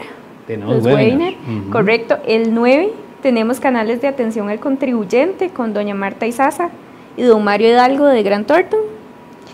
Después, el 11 de marzo tenemos efectos partes relacionados de COVID-19 con don Gustavo Arias. Son dos webinars ya de preparación para lo que es el cierre fiscal, ¿verdad? Justo lo que estamos viendo para reforzar todas las dudas que tengan los contadores y los públicos a los que va dirigido este cierre, ¿verdad? Los que tienen que presentar alguna declaración. Después, muy importante recordarles también la actividad de mañana. Vamos a estar de forma presencial recibiendo a todos los colegiados y de forma también virtual con la actividad. Se llama Consideraciones Cierre Fiscal 2020. Es una recopilación de todas las consideraciones prácticas que vamos a tener que tomar en cuenta para hacer este cierre fiscal. Consideraciones prácticas. Sí, mañana a 4 de marzo a las 9 de la mañana. Correcto. Algunos de ustedes decían, bueno, yo estoy cansado ya de estar virtualmente, necesito algo ahí diferente. Bueno, lo hemos hecho dual, ¿verdad? De tal manera de que efectivamente estamos efectivamente siguiendo el protocolo que tiene el Colegio de Contadores Públicos de Costa Rica, de tal manera que en efecto tenemos que venir con su respectiva mascarilla y si quiere la careta, bueno, trae la careta también por aquello. Y efectivamente lavado de manos una vez que ya está en el área donde se va a llevar el evento. Hay una distancia entre cada una de las personas que van a estar ahí, aproximadamente de 2 metros, de tal forma que efectivamente nos estamos cuidando para cuidarlo a usted, así que no hay problema. Puede acompañarnos mañana a partir de las 9 de la mañana en esas consideraciones. Y en todo caso, ustedes también les decía, yo quiero regresar por allí. Claro que sí. Bueno, hemos recibido apertura por parte de los colegiados, ¿verdad? Nos van a acompañar, ya tenemos una cantidad significativa de personas que van a regresar al salón multiusos, que es súper grande, ¿verdad? Vamos a tener, como usted lo decía, el distanciamiento recomendado por el ministerio. Vamos también a tener el lavado de manos, el distanciamiento social, vamos a tener todas las recomendaciones que se requieren para una actividad presencial. Y la idea de esto es poder brindarles herramientas y tal vez un poquito de salir de esta rutina obligada que hemos tenido, ¿verdad?, con el tema de la virtualidad, y ahora más que nunca acompañarlos en esos cambios que se vienen, ¿verdad? Sí, entonces aprovechemos ahí. Y tenemos una actividad de Huella CPA, 10 de marzo. Tenemos en Huella CPA la participación de don Rodrigo Cubero, presidente del Banco Central. Así que anotémoslo ahí en agenda, 10 de marzo a las 4 de la tarde, programa macroeconómico. Tenemos consultas, ¿cómo va a estar esto del año 2021? ¿Cuál es el punto de vista de don Rodrigo Cubero para el año 2021-2022? Así que acompáñenos 10 de marzo del 2021 a las 4 de la tarde en Huella CPA, marcando un futuro.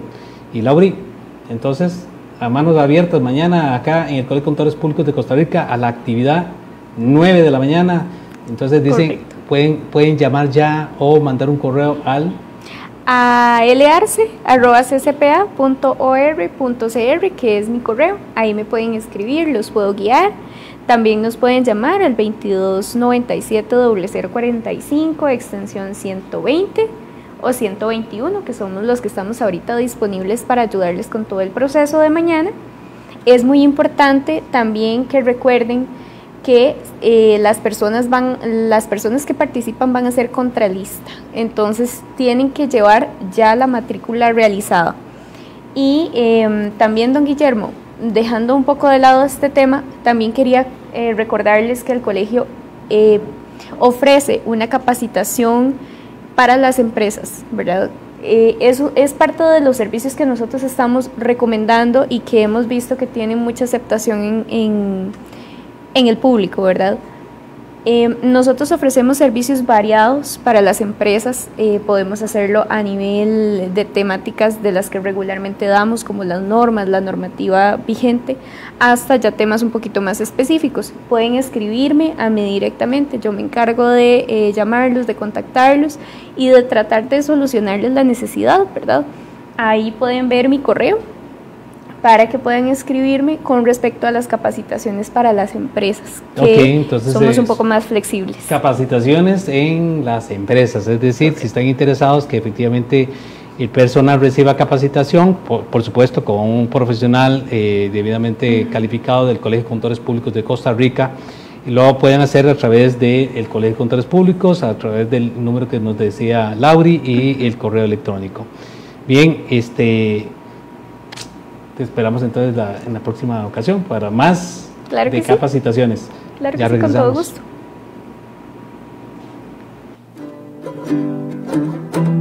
Como CPAs, debemos revisar si estamos tomando las medidas adecuadas para protegernos del COVID-19. Por esta razón, en el Colegio de Contadores Públicos de Costa Rica hemos diseñado la Auditoría Personal contra el COVID-19, APC. ¿Qué debemos revisar en esta auditoría? Usar correctamente la mascarilla. Recuerde tomarla únicamente de los extremos de la misma y ajustarla en la parte superior de la nariz. Lave sus manos de manera constante. Y sin olvidarlo, el distanciamiento social.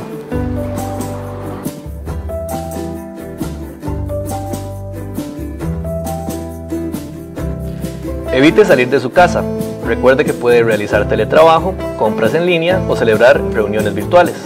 Con esto evitará acudir a sitios con aglomeraciones. Redoble los hábitos de limpieza en su casa, trabajo y en cualquier otro lugar.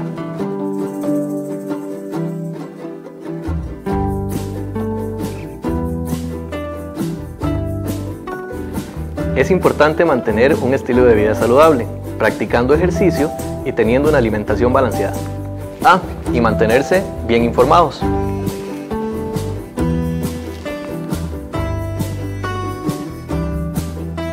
Si tiene síntomas de gripe o resfríos, recuerde llamar al centro de salud. Desde el Colegio de Contadores Públicos de Costa Rica deseamos que su familia y usted estén muy bien. Por eso recuerde hacer repetidamente la auditoría personal contra el COVID. Continuamos con Huella CPA y continuamos con los criterios interpretativos de las normas internacionales de información financiera y qué establece Hacienda y sus reglas de qué aplico, qué no aplico. Siguiendo vivo ejemplo, porque hablé de gastos que aplica la norma, pero también voy a ver de efectos positivos que mejoran los rendimientos económicos, la NIF. Propiedades de inversión, si opto por el método revaluado, voy a reconocer un sobreprecio en el cual la norma lo que me dice es lleve los resultados con las propiedades de inversión. ¿Ese ingreso es gravable? No, y si no me acepta las estimaciones de valor en gastos, tampoco me va a aceptar el ingreso extraordinario que arroja este registro contable de la propiedad de inversión. Entonces es importante tener claro, y vuelvo a repetirlo, esa situación de qué hace la norma y luego dice qué interpreta Hacienda. Y como les digo ahora, es importante, los impuestos de renta diferido es un mundo que poderlos analizar, interpretar, pero es importante lograr entender que cuando existen esas diferencias entre la base contable y la base fiscal, nace un posible impuesto de renta diferido, y es importante que lo tengamos. Y Dunia, voy a decir algo que tal vez voy a sonar que ya sería materia estudiada. Señores, las pérdidas diferidas no es un activo. Pérdidas y están en el patrimonio. Lo que yo tengo que reconocer como un activo es el beneficio fiscal a futuro. Ajá. Porque ya he escuchado ciertos colegas donde me dicen, Alberto, bueno, quito esto del patrimonio y lo voy a llevar a un activo diferido. No, lo que llevan al activo es un impuesto de renta diferido, que es el equivalente al 30% o a la tasa que se logre determinar, porque puede ser que estén en temas escalonados, y lo reconozca como el beneficio fiscal a futuro que podría aprovecharse la compañía. Así es. Entonces, esas son cosas importantes, los criterios interpretativos. Hay un montón de cosas que establecen, por ejemplo, el tema de los incobrables. Por lo general, la norma lo que obliga es que usted tenga, si existe condiciones de deterioro de la cuenta por cobrar, de acuerdo a NIF 9, usted debería reconocer una estimación por incobrable. Pero cuando exista condiciones importantes de incobrabilidad, que usted dice, ya esta cuenta la voy a reconocer como incobrable, es gastar todas las vías administrativas, que un juez o un abogado emita formalmente un documento indicando que en efecto no hay forma de cobrar. Entonces ya en ese momento, para efectos, van a ser deducibles, fiscalmente hablando, pero financieramente ya pasaron a resultados en los tiempos atrás. Entonces, y ahí, Alberto, hay que hacer énfasis efectivamente en lo que estás, digamos, en el ejemplo. Si hay una pérdida financiera, no necesariamente esa pérdida financiera es igual a la pérdida fiscal. Correcto. Efectos de la conciliación o inclusive. De hecho, hemos terminado que la empresa cierra con una pérdida financiera, pero cierra con una utilidad fiscal. Así es. Y es aquí donde uno dice, ahora sí, ¿cómo le explico esto al dueño de la compañía? Y lo vamos a explicar perfectamente si lo llevamos con nuestra conciliación fiscal. Bien, tengo una pregunta directa para Dunia. Dice, Dunia, acláreme esto. Gloria Barrante nos escribe, muchas gracias. Dice, ¿a qué se refiere con analizar si me conviene el sistema de proporcionalidad comparándolo con la NIC 12?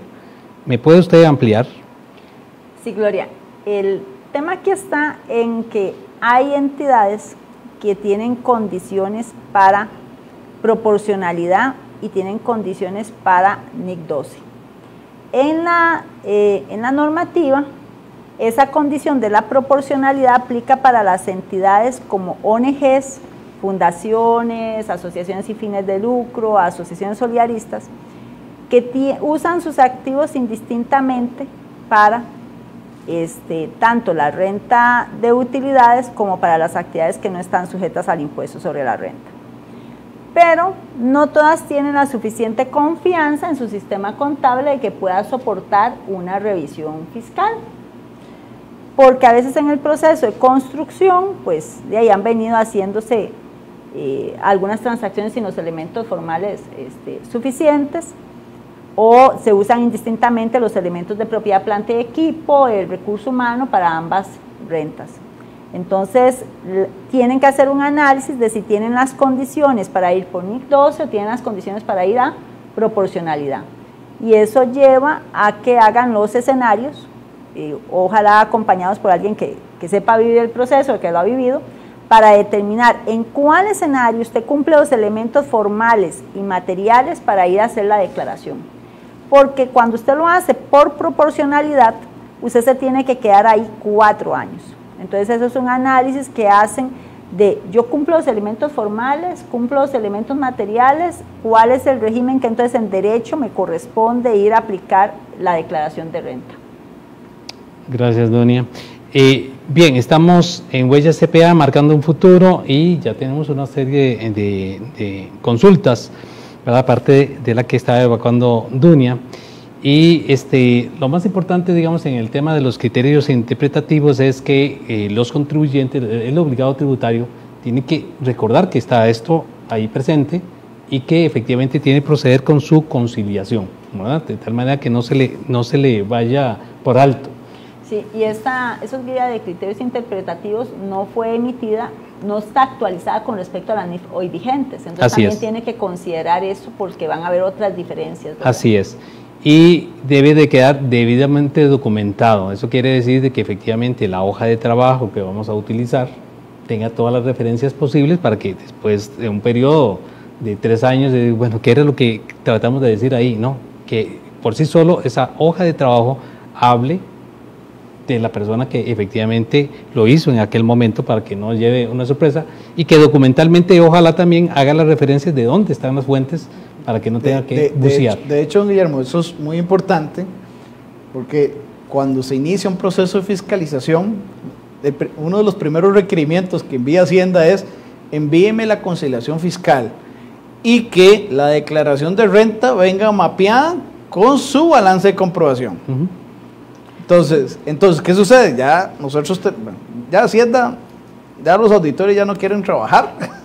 Entonces, sí es importante que este tipo de información, cuando preparamos el borrador de la declaración de impuestos, todo esto venga digitalizado en un macro grande. Yo le digo un macro grande porque en la oficina viene el balance, vienen los estados financieros, vienen las fotos de los anticipos de renta, vienen las retenciones del 2% y todo está en un mismo archivo, que cuando esto lo lea cualquier persona o se le tenga que entregar a la administración tributaria, primero, la confianza,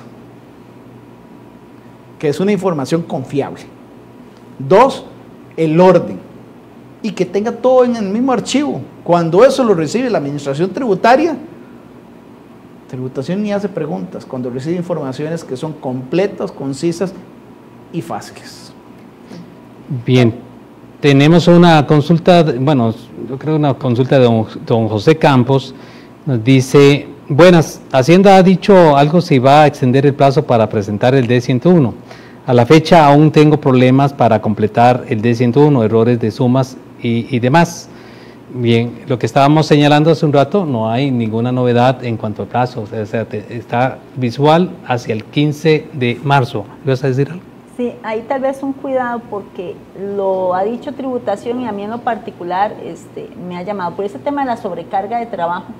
A veces se nos van detallitos. Entonces un día esto me decía un colega, no me deja el sistema. Y se me ocurrió preguntarle, ¿en qué fecha se inscribió tu cliente? Y me dice, se inscribió en octubre del 2019. Le digo, es que debes la declaración del 2019. No la has hecho. ¿Cómo? Lo de los 3 meses ya lo quitaron.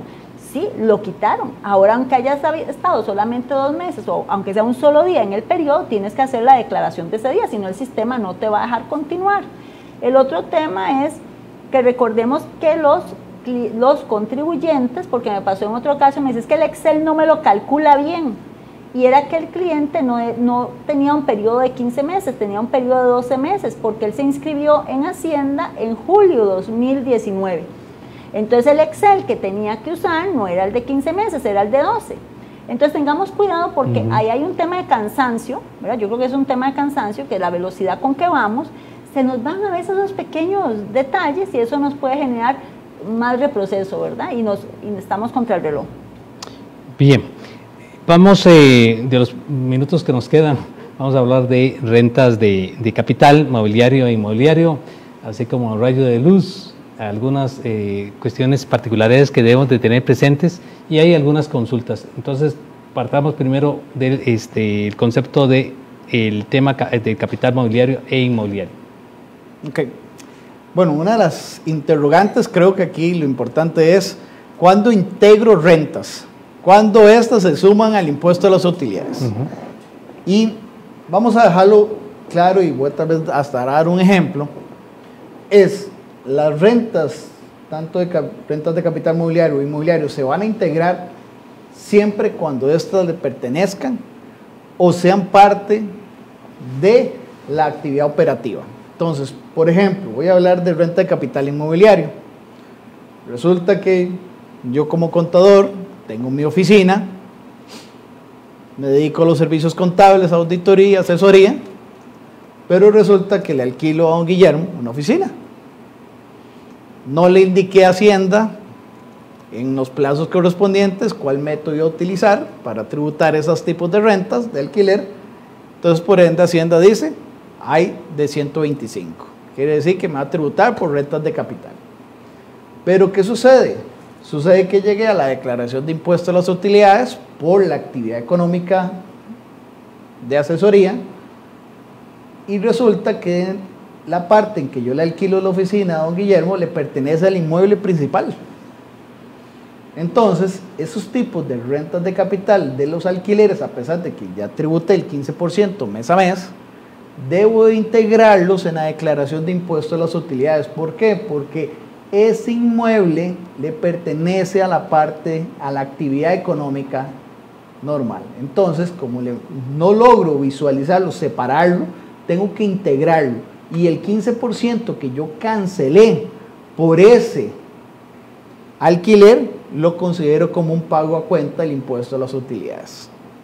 Es ahí donde se integra. ¿Qué pasa cuando dentro de una misma sociedad el inmueble está separado y aquí está el otro inmueble con la actividad económica? Ahí esos tipos de rentas se consideran impuesto único definitivo. Y en los casos en que solamente se dedican a alquilar o solo se dedican a prestar dinero, porque podemos hablar de rentas de capital mobiliario y solo esa es la actividad, es impuesto único y definitivo porque no tendrían que presentar declaración de 101, producto de que es su método tributario y no tienen otras actividades económicas. Es ahí donde se considera impuesto único y definitivo. ¿Cuándo se integra? Cuando esa alquiler o esa condición de préstamos, de intereses, le pertenecen a la parte económica principal. Es ahí donde se integran esas rentas de capital mobiliario e inmobiliario.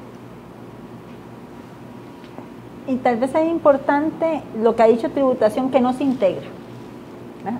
En las rentas mobiliarias dijo un criterio que los intereses que se obtienen de las inversiones en el mercado, que tienen una retención en la fuente, por principio no se integran, no admite integración de renta. Eso es interesantísimo.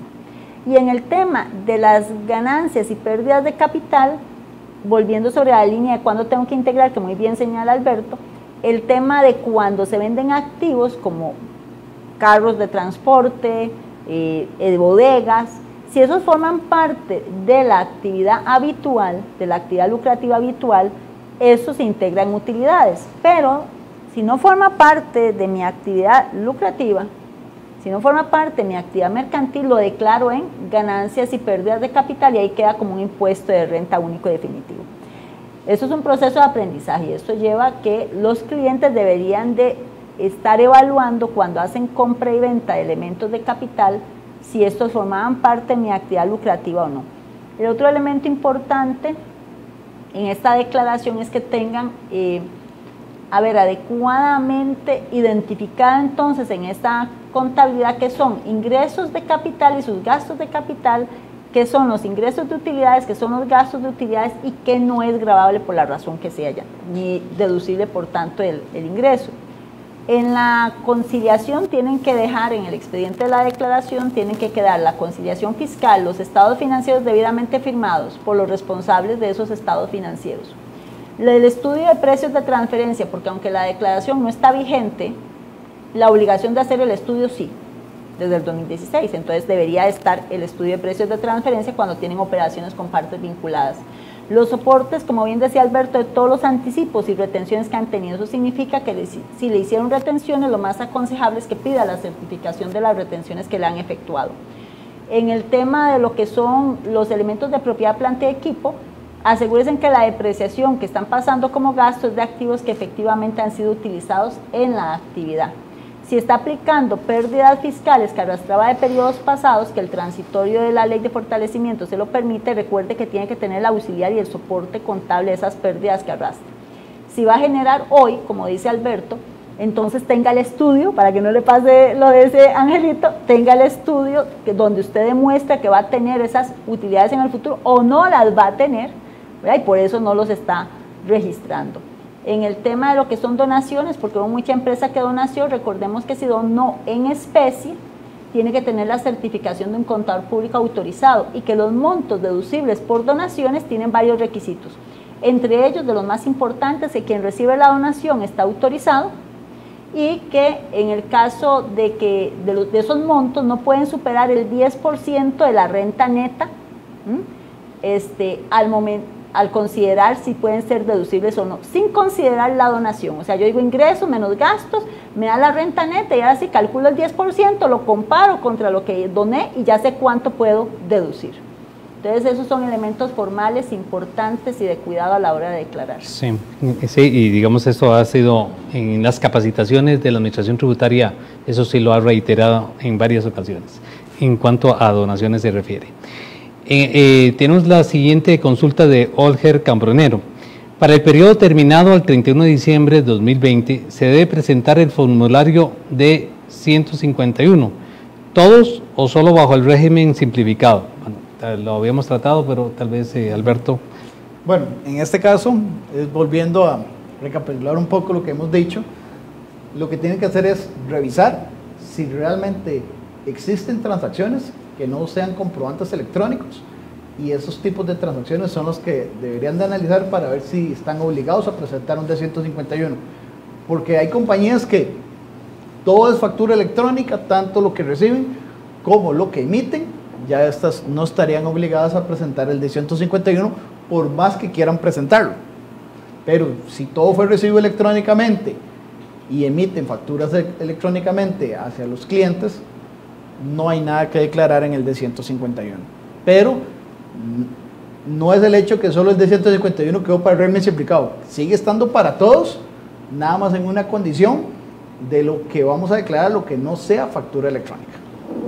Bien, tenemos casualmente del tema que estábamos tratando una consulta de Gavín Fernando Camacho y dice: la persona tiene ingresos de 500,000 por mes por alquiler de una casa convertida en oficinas a una empresa comercial. En 15 meses suma 7,5 millones. la tributación la puso a pagar la renta sobre el capital inmobiliario del 15% del 85% de los ingresos, por lo cual ha pagado la suma de 956.250 del impuesto sobre la renta. Y por los 15 meses, por ser el único ingreso que tenía, y por supuesto no califica para haberse mantenido bajo el régimen tradicional de renta. En octubre de 2020 abre a una nueva actividad como comisionista y factura ya sin IVA neto 1 millón. Entonces la consulta, ¿cuál es la forma correcta de presentar el D101 para este año para la persona con las dos actividades y habiendo pagado el 15% sobre la renta del capital inmobiliario? Entonces tal vez Dunia y luego Alberto. Okay. No son actividades que parecían tengan ningún tipo de integración, por lo que describe el colega o la persona, no sé si es colega.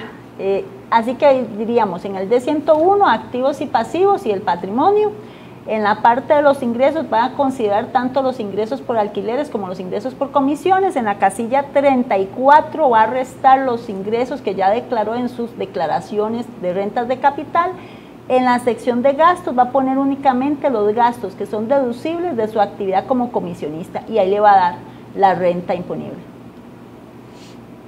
De hecho, es importante tener claro, siguiendo que tal vez la oficina no es la misma parte que alquila, entonces eso es como ver dos inmuebles aparte. Por real, tal vez asumo que el tema de las comisiones podemos decir que son vendedores de proyectos inmobiliarios que tienen que ir entonces no tienen un lugar, una oficina como tal. Entonces, viéndolo así, es correcto, no hay que integrar rentas en esa parte, se considera un impuesto único y definitivo lo que pagó por el tema de los alquileres y no debería asociarse con los ingresos por comisiones. Bien, tenemos la siguiente consulta. ¿En cuál casilla de la declaración del D101 se debe incluir las rentas reportadas en el D125 de rentas de capital? Además, esta inclusión de renta de capitales modifica o no modifica el tracto exento que tienen las personas físicas cuando presentan renta. Y voy a aprovechar acá de una vez para juntar, la otra es que en efecto dice, hay yo creo que ya lo tratamos en el sentido, recibo ingresos por producto de mis rentas pasivas, o sea, de las inversiones que tengo, me hacen las retenciones, pero tengo un pequeño negocio. ¿Cómo reporto esto en la declaración de 101 y si es en separado o no? Sí, digamos, en este caso, me quedo con el ejemplo de las comisiones, me voy al apartado donde viene ventas de servicios profesionales, alquileres, dividendos y participaciones, ahí viene todos los detalles de los ingresos. Si en este caso el tema de los alquileres, entonces me voy y busco la casilla que dice alquileres, le colocaré el monto correspondiente de alquiler, en la parte buscaré el tema de comisiones, lo agrego el ingreso de comisiones y posteriormente en la casilla 34 que indicó Dunia, coloco el monto de los alquileres. Entonces esto va a quedar una renta bruta que sería el equivalente a los ingresos por comisiones, porque en la declaración lo que muestra es, coloque los ingresos y después le resta lo que no es gravable, quedando el ingreso gravable. Posteriormente le agrego los gastos deducibles a ese concepto de actividad y por ende voy a llegar a la utilidad neta. Teniendo esa utilidad neta, para responder el tema de si la base ya quedaría esa base, la base, entonces ahí si eso no supera los 3.900.000 colones, que es la base exenta, no la estoy ajustando a los 15 meses, entonces quiere decir que la persona no pagaría impuestos, si es una persona física. Si es una persona jurídica, le aplicaríamos las tasas escalonadas. Y eso que está diciendo Alberto nos lleva a otro tema. Cuando estoy haciendo la declaración de 101, para determinar mis rangos de renta bruta, son los que cumplen la definición del artículo 5. O sea, yo no tengo por qué considerar mis ingresos en rentas de capital porque ya esos estuvieron grabados en otra renta, cuando no hay integración. por eso es que ella pregunta, creo que es una señora, ella pregunta por lo que ya pagó en rentas de capital. Ella no tiene que reportarlo en el D101, porque como bien explicaba Alberto y partiendo del principio de que no hay integración, yo no tengo por qué reportarlo. No tengo por qué reportar ese crédito porque no hay integración. Si fuera un caso en que hubiera integración de renta, ahí sí, como explicaba hace un rato Alberto, se integra y eso va en la casilla 62 de otras retenciones. Ahí lo va a ir a colocar, si es que hubiera retención. Pero no hay, si es que hubiera integración, pero entiendo que no hay integración de renta. Entonces, ahí es el detalle del concepto de integración, que ese es el reto de este año, ¿verdad? ¿Hay o no hay integración de rentas? Sí. Sí, este es muy similar. Soy odontólogo y he facturado mis servicios, pero he recibido intereses por las inversiones que he hecho. ¿Qué debo hacer? Bueno, los ingresos por intereses se integran en la declaración de renta como total de ingresos que es, pero se deducen, como ya tuvieron una retención única y definitiva, en la casilla 34. Correcto. Bien. Ahí lo importante, porque por ejemplo, vean el caso pongámosle del dentista. ¿Qué pasa si él tiene su clínica y le alquila a colegas, consultorios? Ahí tiene que integrar rentas. A pesar de que haya tributado por ese alquiler el 15% todos los meses. Ese es el cuidado que tienen esta particularidad. Es ahí donde se integra. ¿Por qué? Porque eso donde que él está arrendando le pertenece al inmueble que tiene que ver con su actividad económica principal. Bueno, muy bien. Bien, no hay más preguntas y hemos tratado de cubrir varios de los tópicos del cierre de D101 en forma titánica, como de costumbre. Se nos va muy rápido el tiempo, probablemente muchas gracias a los que nos están acompañando. Resumimos, como de costumbre, cuestiones que tenemos que tener presentes para efectos de, en este caso, de la D101, que es importante que lo tengamos en cuenta. Verifique que las actividades inscritas en el sistema ATV son las que le corresponden como contribuyente y en el régimen del impuesto que debe declarar. Eso es lo que hemos estado señalando en varios programas y hoy de vuelta hemos también en la conversación sostenido esta atención que tenemos que hacerle en el caso para presentar la D101. Verifique que la liquidación para el cálculo de los rangos de renta corresponden a los meses que realizó la actividad, teniendo en cuenta que la mayoría serán para 15 meses, o bien, como hace un rato de la consulta, muy probablemente es que no ha presentado tal vez esa declaración y le está dando algún inconveniente por esa situación. Caso contrario, efectivamente la administración tributaria facilitó una dirección electrónica en donde pueden escribir y efectivamente a señalar el tipo de error, que es lo que se le está presentando, y le van a enviar una posible acción. Debe prepararse la respectiva conciliación fiscal, lo que estábamos hablando, fiscal y contable, de tal manera que cumpla con las expectativas de la base cierta, normas internacionales de información financiera, de tal manera que quede bien documentada de archivo con mi papel de trabajo para que luego no tengamos mayor problema de localizarla.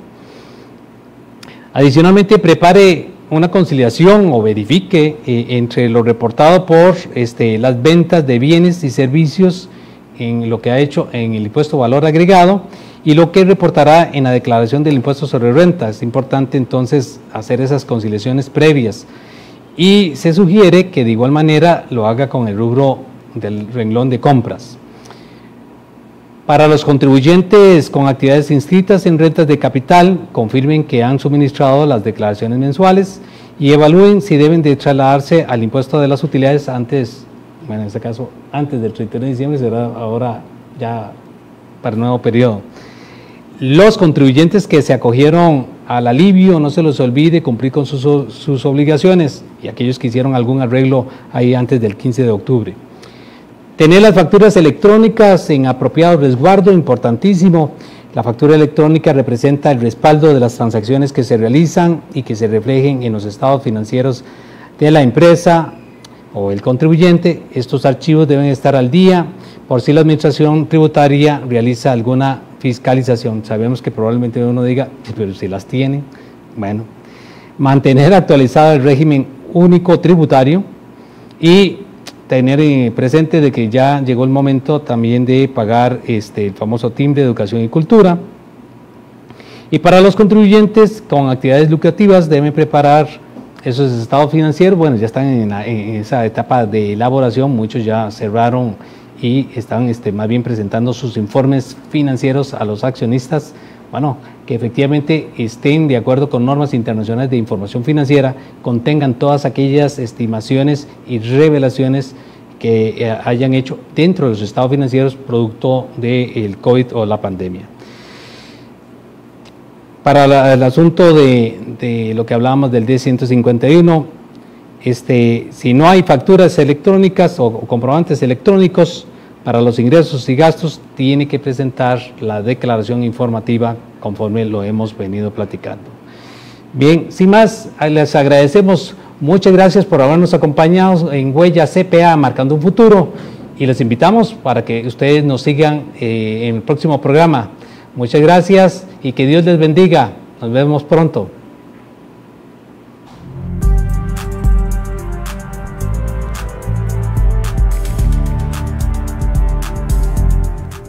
Huella CPA, marcando un futuro.